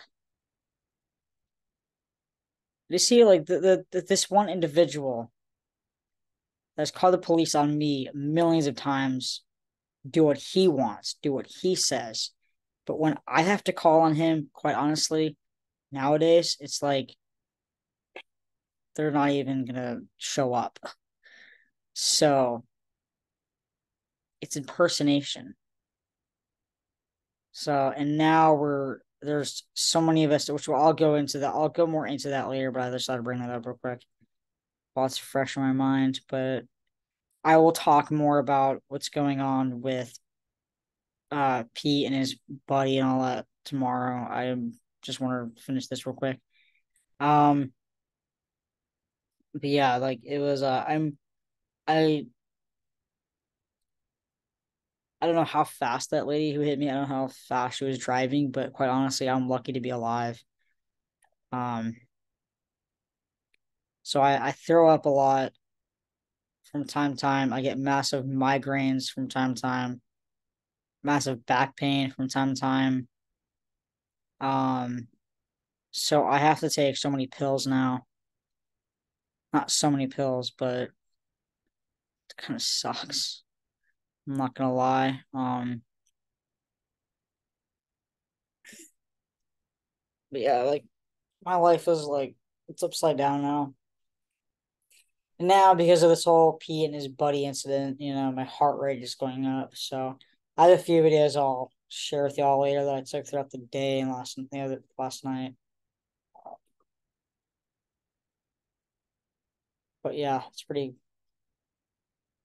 crazy. So I mean, being 28, my heart rate should not be over 100. It's like it goes in like the like from like 120 to like 144. That's not good at all. It's like the nurses are always telling me, the nurses station, I was there recently because I got a call from Kaiser saying, can you come down here? We need you to come to the nurses clinic. So we can check on your heart rate. We're worried about you. So, because I said, like, knowing that, you have an Apple Watch, we still want to come down so we can check it here as well on the actual devices to check your heart, stuff like that. So, like, okay, no problem. I love Kaiser. I really do. There's like nothing negative about it, to be honest. Nothing negative. It's all positive. I love Kaiser like crazy. Anyways, so yeah, I was like, yeah, for sure, I'll come down. And I was telling what's going on. These two neighbors and like constantly harassing me now and on whole fish incident. It was like recently, but I didn't. I know but then it was like there was other stuff going on. But anyways, um, and then yeah, I was gonna have an appointment the next day, but I forgot. I don't flake out on any of my appointments. However, I somehow missed it. I don't know. I forgot. I guess my life is so upside down nowadays. Anyways, let's continue watching the video. Just wanted to mention that I'm lucky to be alive because of that incident. Roundabouts, and if so, is that something that we could utilize as well? And also, guys, like I couldn't leave the hospital. I couldn't be discharged from the hospital until I ate something and it like went down my stomach, and the nurses had to watch me eat at least a nibble of toast or something like that, which I had a nibble of toast. So they wanted me at least have like a nibble or half of a slice of toast, like some butter on it. So they wanted me to at least eat at least half of that. I was like, okay, great. And so I did able to eat fine. It took me like 2.5 days to eat. So this lady who hit me really screwed my life up. But yeah, I am so lucky to be alive right now. Like, no joke.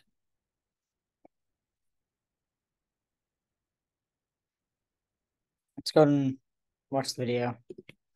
There's a lot of public information out there regarding roundabouts. We have, as I mentioned, I think I use the adjective too often, but an amazing communications team that we work with. So yes, they will be providing ongoing public education information in regards to roundabouts as they become more popular in town. One thing I've noticed, and while we have this opportunity, we're talking about them, when you approach a roundabout, be sure to use your turn signals just like you would any intersection. So if you're going left, when you're approaching a single lane roundabout, use the left-hand turn signal. It really helps the other users of the roundabout know where you're going, and it really helps them provides less frustration in the roundabout. Okay. Thank you. And a couple other questions that I have around pedestrian safety. I know that was something that was mentioned quite a bit, and something around how do we indicate that there are folks that are crossing. It sounds like there would be, at least from what I've seen in other areas, that there'd be some sort of blinking lights or something to indicate that there is a pedestrian that's walking through that. It's something we can consider when we bring it from the conceptual design to final design. At State Street, we don't have the rapid flash beacons, and many roundabouts are not necessary. Where you really get the safer pedestrian crossings, as you saw in the bird rot videos, and you actually can experience that, of course, our State Street roundabout, is you have a more personal connection with the drivers. So you actually get eye contact, and I advise, and people don't feel inherently safe to jump out in front of a moving car. But what happens is when you're indicating that you're going to be crossing in the crosswalk and you get that eye contact, the driver will see you and slow down and give the pedestrian, yield to the pedestrian, and that's how they cross that 12 to 20 foot distance, and that's what makes it so much safer. So to answer your question, we'll consider the additional rapid flash beacons, but right now they're not included in our plan. Okay. The reason why I bring it up is I know that's just another way or another indicator for folks to know that that's happening. I know that on the boulevard, whether I've walked it, driven it, I think that's always been a more helpful way to know that somebody's crossing, because sometimes people don't see somebody crossing, right? And so I think I just wanted to mention that from personal experience. The other piece that I was curious about, I know folks mentioned that, we're reducing it down from a significant number of lanes down to this configuration that we have. In terms of data that shows congestion, and I think there was like gridlock was mentioned, does that tend to happen with areas that have roundabouts, or do we see that?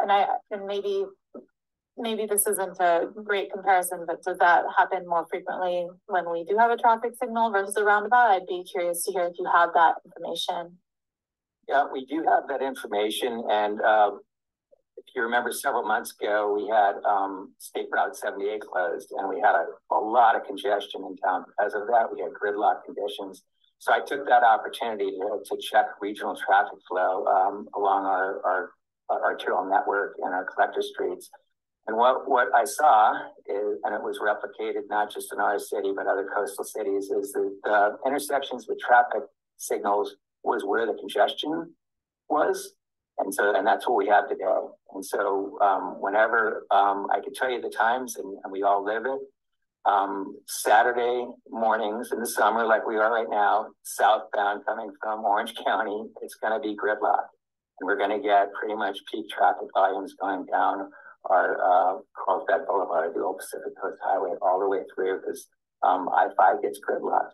And so, yeah, what we see is more congestion at traffic signals and less congestion at the roundabouts like State Street. Okay, thank you. Those are all my questions. I just have comments. Thanks. Any other questions?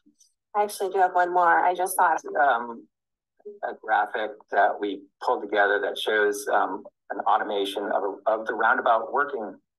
And what I'd like to highlight is this pedestrian in green, actually, and then you just see a bicyclist that took into that shared pathway right behind him. He's of course going slow because it's appropriate. And here's what's happening. We have 2,000 to 4,000 pedestrians walking along this coastline in this alignment. And what I really want to highlight is with the roundabout option, when they're crossing, all of the other traffic motions continue. And so that's where the efficiency of the single lane roundabout excels. Like everything's continuing to operate. There could be thousands of pedestrians crossing this intersection, and you'll still have movement of the vehicles through the intersection. And so that's when you see people, and it's not like inherently natural to think like if you're taking 5, and when I saw that graphic that was presented, there's actually 3 vehicular traffic lanes in the southbound direction, and then you have to add 2 more in the northbound. So you actually have 7 vehicular traffic lanes at the intersection. And how can possibly 1 lane in each direction be greater capacity than the 5 lanes? Excuse me, it's not 7, or no, it is 7. And the answer is that the capacity is limited by the efficiency and the capacity of the intersection itself. And so the roundabout intersection processes more vehicular traffic flow than the traffic signals, or 2 lanes in each direction traffic signal. With the traffic signal, because what we have included in the very thick traffic study, which was mentioned, it is rather thick, but the traffic signal option would actually create additional delay beyond what is experienced today. And the reason why is because currently there is no pedestrian heads on the western side of the roadway. So as I mentioned, there's no access through there, and you're familiar with it, but there's no push buttons. So if we go with the traffic signal option, we're actually going to have pedestrian push buttons for the southern side of the intersection as well as the western side. So that's going to cause additional delay that's not experienced today. So when you look at the options, the roundabout with the heavy traffic volume on the west side with the continuous vehicle volumes traveling through that, compared to the increased congestion with the traffic signal option, it would be a dramatic difference. the traffic and mobility twice. The first time they marinated on it, weren't sure. Help me if this is my recollection. And then second time it came out as a unanimous support for the roundabout. Yes, that's correct. And the first time it went to the Traffic Mobility Commission, there was actually two new commissioners, and they weren't quite familiar with the current city policy, what's included in our general plan and our mobility element. And because of that, I actually brought them in and brought them up to speed with what our current policy is. So I take some ownership of that. They got kind of thrown into a hot one right away without knowing what was included in our mobility element. So then they elected to actually bring it back. They did not make a recommendation to City Council the first time, and they did realize that they are an advisory board, and their responsibility is to bring to you recommendations. So they agendized it again. The second time they reviewed it, they did have a unanimous decision in support of the roundabout option. Anybody have any comments? Okay, thank you. And thanks for the presentation. And thank you again to the community for writing in and showing up today. I know this is something that we've been discussing for quite some time. And I know to our staff for all the robust communication with the community and outreach. We received, a lot of different communications, and I feel like we had some folks, just like today, we had some folks who are very much for the roundabout, others that believe it should be, just a traffic signal like it is today. Just based on the data and what I've seen, and obviously what I've heard, and especially from those that utilize different modes of transit, besides just a car. To me, the roundabout sounds like the best option based on the information and data presented to us. The biggest reason being the safety of all people that are traveling there, not just the cars, right? It's about the folks that are recreating, that are walking, that are biking. And as we've seen, especially with our traffic emergency and education, engineering, enforcement that we've done, we've had a great and robust communication, but that doesn't take away the human element and the human error that can still occur, especially at high speeds. And I think that's the part, as a mom, as somebody who does drive, walk, bike, I do all of those. I actually walk from South Carlsbad up to North Carlsbad sometimes with my family, so I'm very, very familiar with the different amenities that we have across our. First of all, again, like real quick, when I'm out and about, like on my scooter, I look over and I'm like, I see Priya walking her baby with her baby and her dog, Kishmish. I had no idea that they walked that far. And also, I see like on her social media that from time to time, it's with everybody. Her husband, her kid, their dog. I had no clue she walks that far. And by the way, if you guys want to know how I know she lives in my neighborhood, she doesn't live that far from me. Well, let me tell you real quick right here. A few years ago, when I was helping her campaign, she actually gave me a ride. And then when we came back, she dropped somebody else off in front of her house. And so that way she can get her car because she drove to her house. So that way she can also ride with Priya as well. So that's how I know. Okay. And then after she dropped off this other person, so that way she can get her car to go home. She parked her car at Priya's house. Instead of having me walk, it was like a long day, right? So having me walk, it was like, because like I live like not that far from her. So instead of having me walk from her house to my house, it was like literally around the corner. I'm not telling you which street, which way. I'm not telling you one iota. But because I live like around the corner, like literally like not that far in the same neighborhood. So instead of having me walk, instead of having me get out of the car at her house, she didn't have to, but she did anyway. Just drove a couple feet to my house,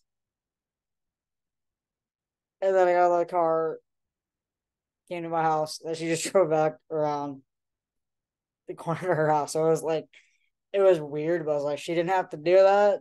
I wouldn't mind walking from her house to my house, considering the fact that we don't live that far from each other. But it was really sweet of her. Like, Priya is such a really cool person. She's amazing. And the fact that she's been living here as long as I have, like, what the heck? She's living in this neighborhood and then that same house she lives in for like all this time. I had no idea. Like, that is so cool. Like, and she's Priya is just she's amazing. So, but again, like, Priya didn't have to do that. She'd have had me walk from her house to my house, and then we live like right around the corner from each other. But she did anyway. That was like really cool. Really, really nice of her as well. So, like, she's the best. So, Pri, if you're watching this, you're amazing. You rock. You rock. You're the best. Your whole family's amazing too. So, and Priya walked us like, you didn't have to do that years ago, but you did anyway. Like, it was a long day, So, plus we were out in the sun all day too. So,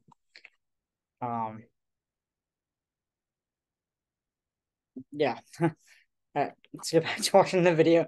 And I had no idea she walks that far. I had no clue that. That is super cool. Anyway, let's just continue. Post. And I think that one of the things that we could benefit from our lower speeds is making sure that we have lower speeds, especially in that area. I heard from some folks personal stories about how people have just ran red lights, and I see that on a daily basis, just walking around, because people do that. And so I think that's something that I just want to emphasize and mention, that, you know, from that element, I think it's really important. I think definitely from a mobility standpoint, whether just being able to have that constant flow of traffic, I think that's another piece that's really important. Sounds like the cost analysis also that you shared said that it would be about $500,000 less. And then the other piece is, again, that this, from a sustainable mobility plan, looking at that too. I know you all had mentioned that here. It's not just about that, but that's another great element added on from the piece of just reducing our greenhouse gas emissions, again, increasing those multimodal levels of transit and having the ability to ensure that folks across our city have different modes of transit that they can utilize and have the ability to enjoy in this beautiful city we call home. So that would be it. And thanks again to those that were able to join us today. Mr. Costa.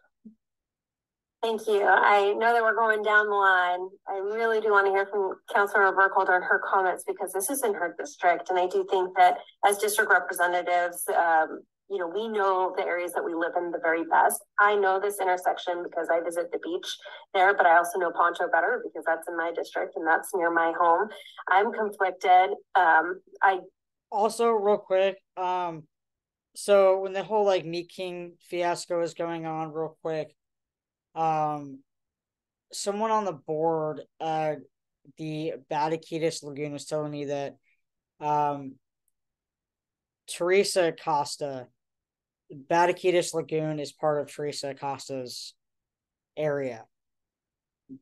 I had no clue, quite honestly. It's when I forget her name, but when she told me to, like, as far as city council, like, bring this issue up with Priya, she also said to bring it up with Teresa Acosta as well. So, which we still haven't caught that guy either. So it is still bothering me that guy hasn't been caught for the things he's done. And the videos he's stolen online, which there's one video I found out, by the way. Starting on a little tangent here as well again with this, but that the innocent guy being tased, that Meat King character didn't do that.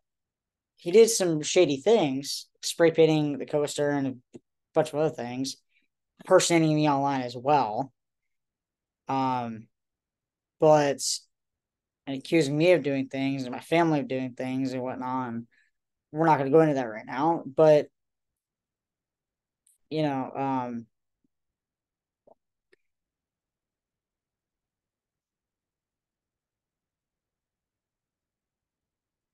it was, I think, a police officer from that area somewhere else, not here, Carlsbad, or I think not even here in California.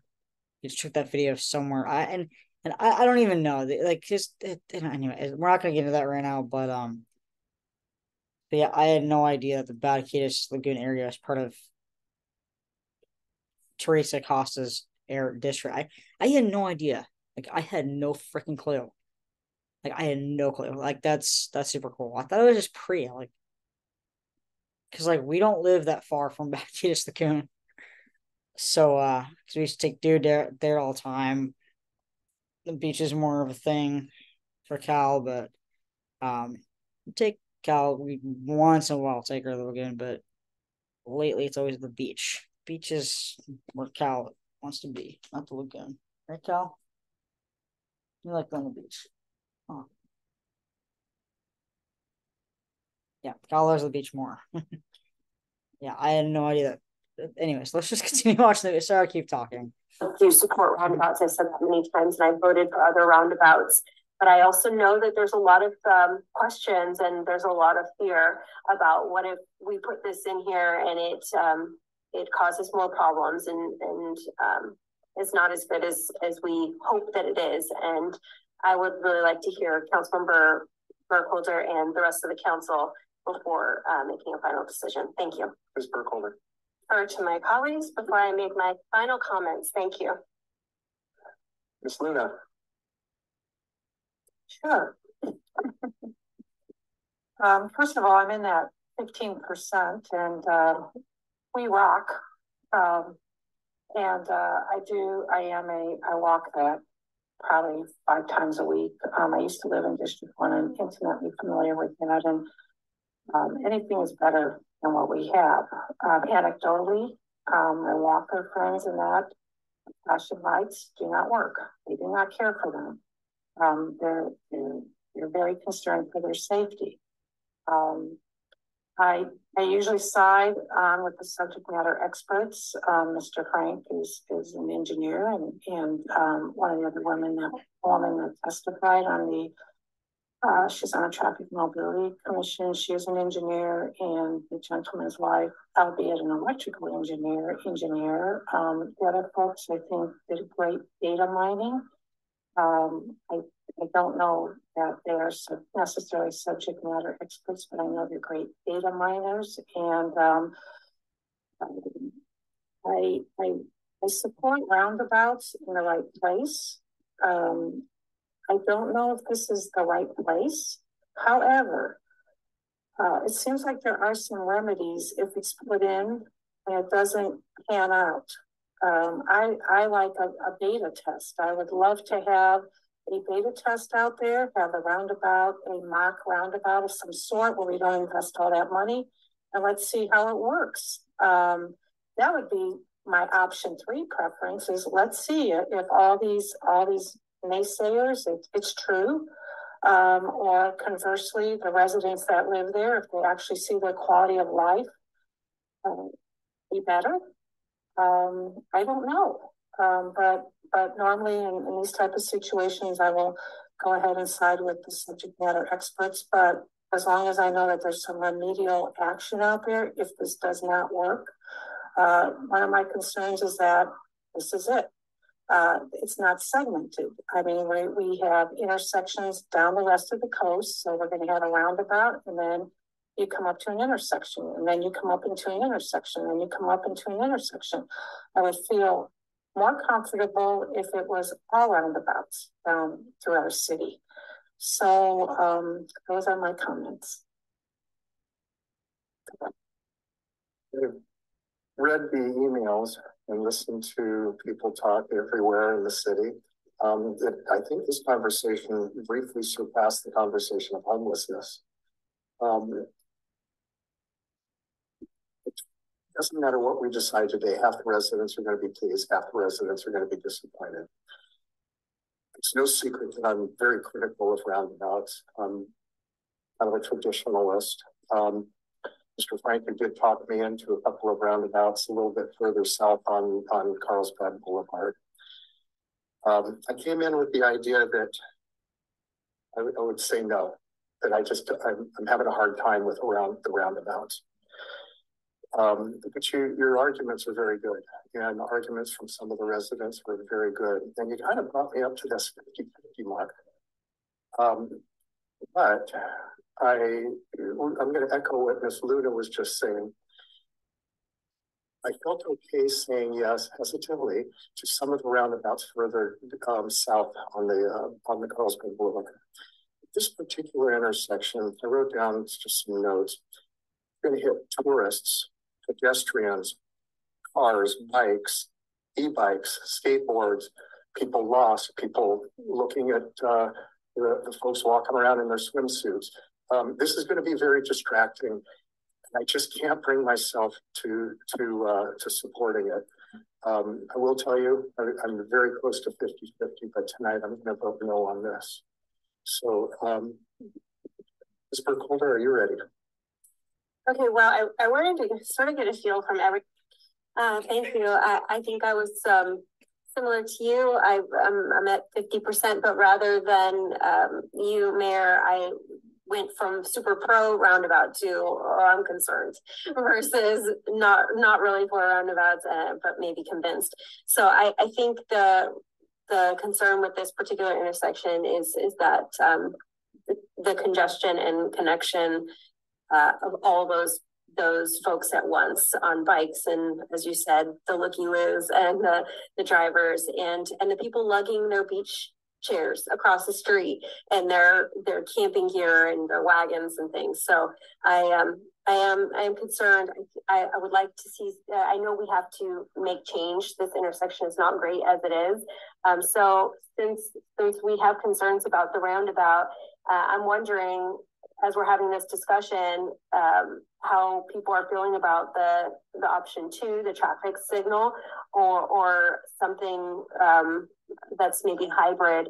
I heard Councilmember Luna mention some kind of pilot, if that's even a potential to ask staff to come back with some kind of temporary kind of pilot program.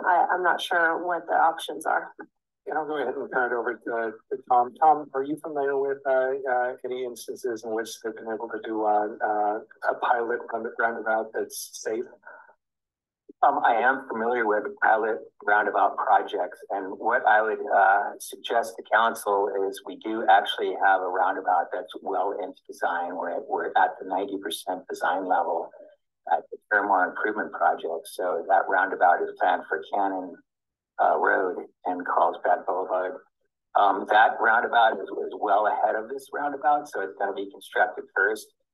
It's going to be just down the road to the south, and we're going to experience many of the same traffic volumes, bicycle volumes. Granted, there's not a beach access just to the west of that location, but there is one nearby at Paramount. So what I would suggest is to reconsider what your options are, and then also we can evaluate how that Cannon Road roundabout is performing, and if it's performing well, and you do select the roundabout option, then we're okay.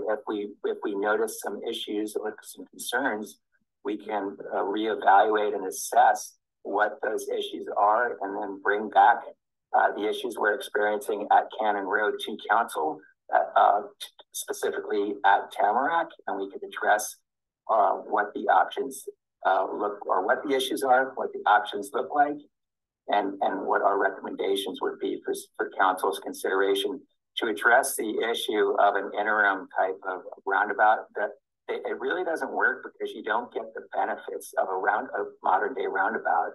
What you get is delineation. You don't get people truly slowing down.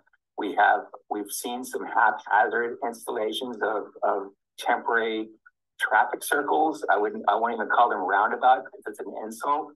And I don't want to mention locations, but we hear from them from the public.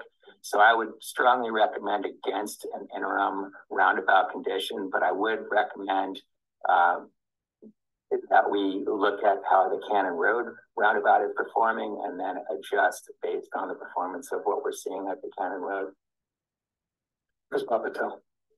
Yeah, it sounds like our council sounds torn on this, and just based on the recommendation that you just made, Mr. Frank, in terms of, and I know Councilmember Luna, you mentioned, if there's a way, and Councilmember Burkholder, you also mentioned if there's a way for us to have the ability to look at some data, have the ability to then make that decision whether or not we'd want to continue to move forward based on the performance of that. I personally think that's a great option. At least it's a compromise, right? In terms of, okay, let's at least start to move forward in some direction. And so, like, real quick here, what I want to say is, I understand what Luna's saying, like, like have a temporary, roundabout, and what is Tom Frank talking about when he says that we're already like 90% finished with a temporary roundabout being finished? Because I know that, like, we have because I know that by mid to late 2025 is our deadline to tell Tom Frank, Lauren Farrell, Lauren Farrell, is it? I can't remember what her name is, quite honestly. But yeah, and the others, to get let's get the ball rolling here and get it started, because once the ball is rolled and started, then it'll be finished by mid late 2026. So the sooner we come to an agreement of some sort, I know now this band's having me a bit of a problem with you guys. But I still like it though. I'm still gonna wear this on my SE. Um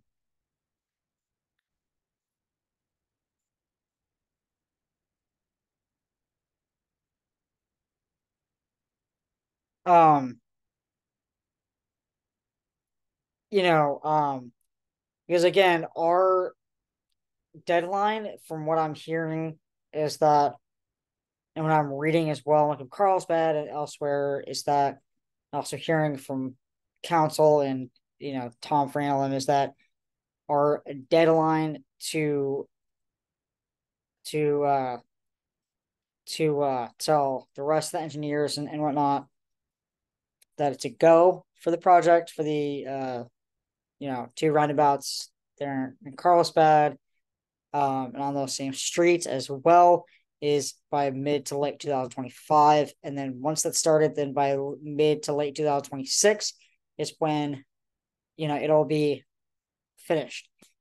We can drive through it, we could ride our bikes through it, walk, all that stuff. So but yeah, so my question to Tom Frank is, when, like what do you mean? Okay, like what does a temporary one look like? Because if we're like like what Tom Frank was saying, if we're already like 90% done with a temporary roundabout, then that's gonna be there for what, like a year and a half, right? Or a year. So I don't know. So I don't know. That's my question, Tom Frank. Is what do you mean by we already have a temporary one? I'm not knocking it, but what does it look like? What does it look like? Is it going to be like halfway like cemented into the ground, or is it like a table, like you like move it, like it's able to be moved or something, like a stage or that? Like, what is that? What is that? What does a temporary one look like? Like, that's the question. My question to Tom Farrell and all of them is like, what does a temporary one look like? Anyways, guys, so yeah, let's continue watching the rest of the video. Only like 45 seconds left in the video. If I made that motion to, I would like to add to that. Okay. So we move forward with option one with the suggestions that staff just made. And those that we don't have beach at Cannon. We don't have bathrooms. We don't have a lower Tamarack parking lot. I'm not comfortable with this, so I'll be voting no, because I still like the idea of option number two. So we have a motion and a second. Please vote.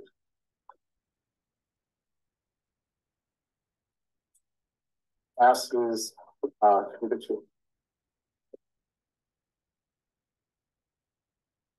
All right, guys. So see you all in the next few videos, and I'll be editing my channel to have this one or this one be the video to be here. Okay.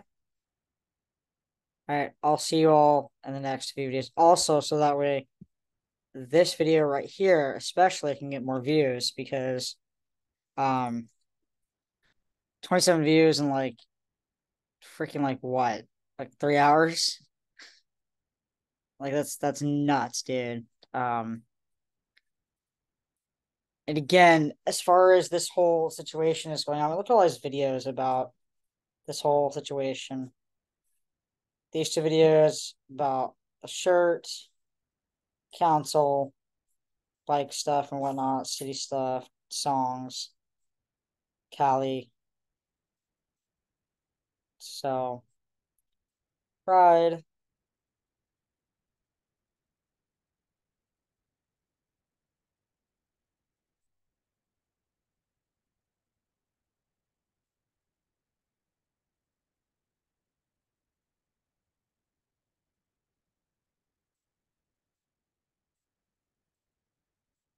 So yeah, I will definitely do that. So yeah, see you all next few videos. Sorry, this is a long video. All right, see y'all next videos. Don't forget to like, comment, and subscribe. All right, let's support the roundabout idea because we got to get the ball rolling on this by mid to late 2025. That's the deadline. So the deadline is mid to late 2025 to tell Tom Frank and Lord Farrell, I think her name is. My last name is. And then the rest of their crew of the engineers, city engineers, it's a go. Let's do this, So, because like Priya was saying, it's torn. Like the council is torn on this, and it's still both Republicans saying no, all 3 Democrats saying yes. It's a torn issue right now. So, why, with what with having Mayor Keith Blackburn be there for like decades on end, we know how he is, we know how he talks, we know what he's gonna say, things like that, because we've known we've known Keith Blackburn for decades on end. We've known him for a long time. And now he's mayor. So but Melanie Burkholder, honestly, she's new. She's only been there for like not even a year. She's only been there for a few months. Carolyn Luna, she has only been there for a few months as well. And also, by the way, when the Carlsbad Cares group said, Larry Posner and his buddies keep saying, how, real quick here, how,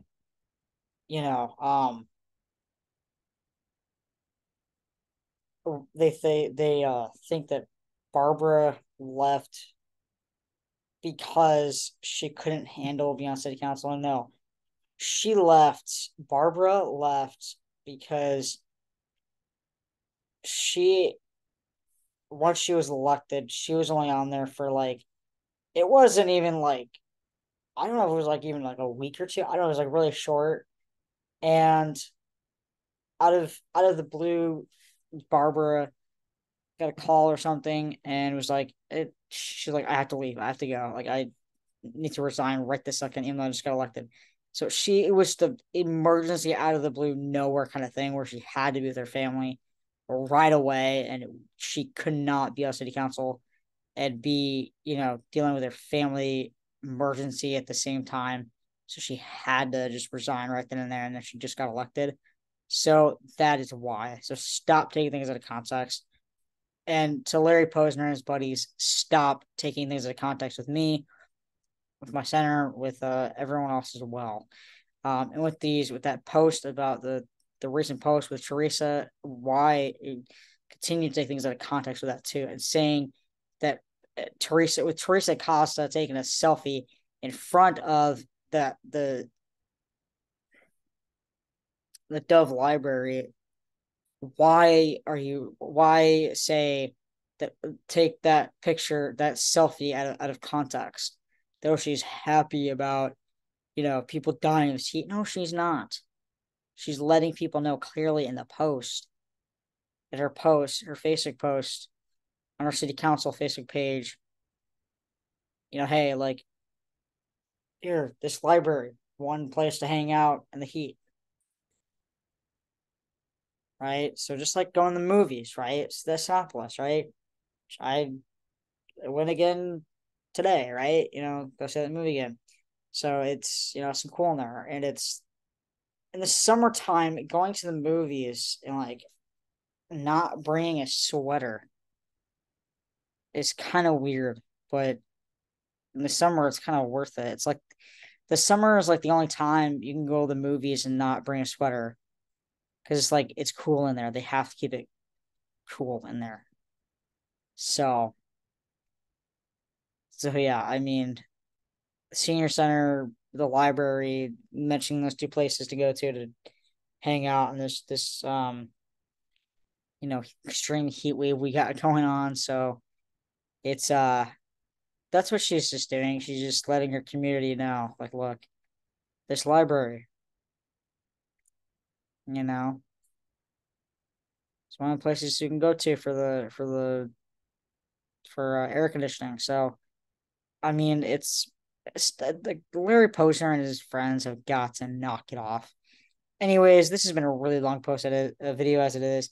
I'll see you guys in the next video, and I'll talk to you guys more about this whole neighborhood thing and update you guys on what's going on. I cannot talk about one thing though. I have promised to keep it a secret. Okay, so but anyways, I will see you guys all in the next few videos.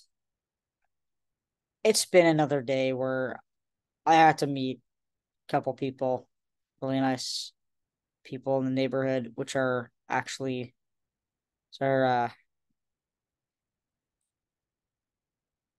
something I'm gonna talk about in another video.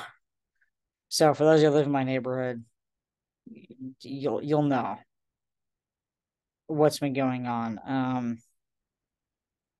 So just a quick heads up of one thing I'm gonna mention is there are these I'm not gonna tell you how I know this, but there are these two people dressed in monkey costumes walking around the neighborhood, and they're wanted for the R word dogs. So that is one thing we're going to be focusing on as well.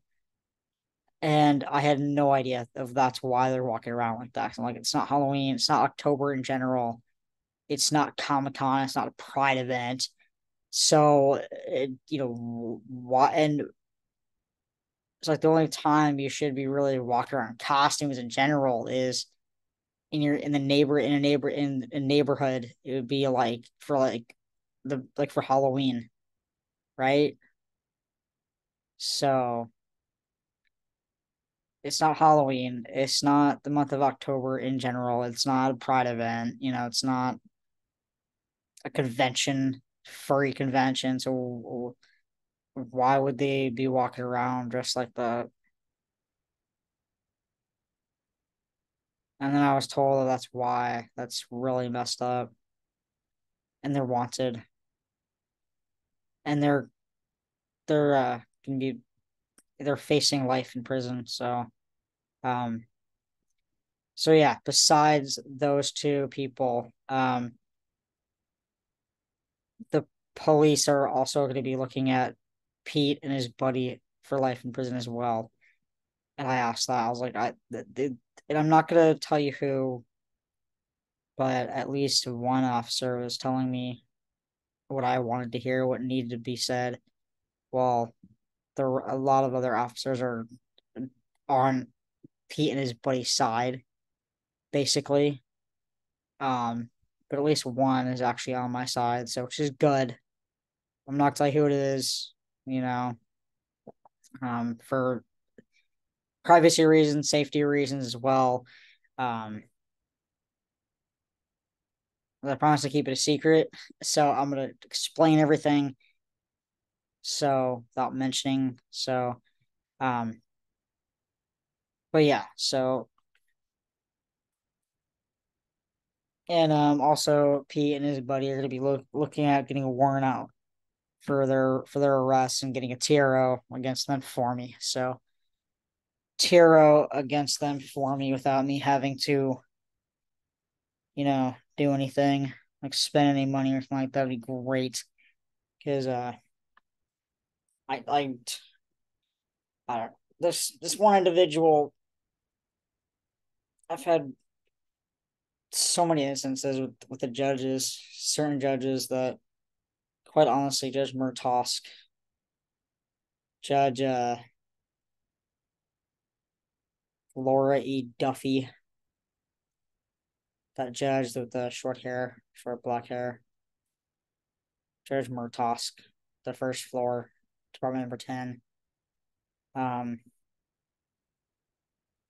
Quite honestly, I mean, being brainwashed by this person, I mean, come on, really? Being brainwashed by the whole Cause by Cares group, seriously? Anyway, so hopefully everything goes my way from now on, as it should. And all these people that are brainwashing the system, technically, that it stops, they get unbrainwashed, and they realize how pathetic these people are. So, yeah. So I'm very thankful for this one officer that's on my side for once. Again, I'm not gonna say who. So, because I promise. But yeah,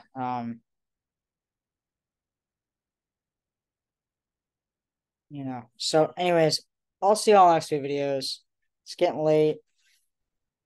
It's like almost like 1 o'clock in the morning, guys. I want to feed Cal, feed myself, get ready for bed. So yeah, see y'all in the next videos. Peace. And let's get to 2,000 subscribers.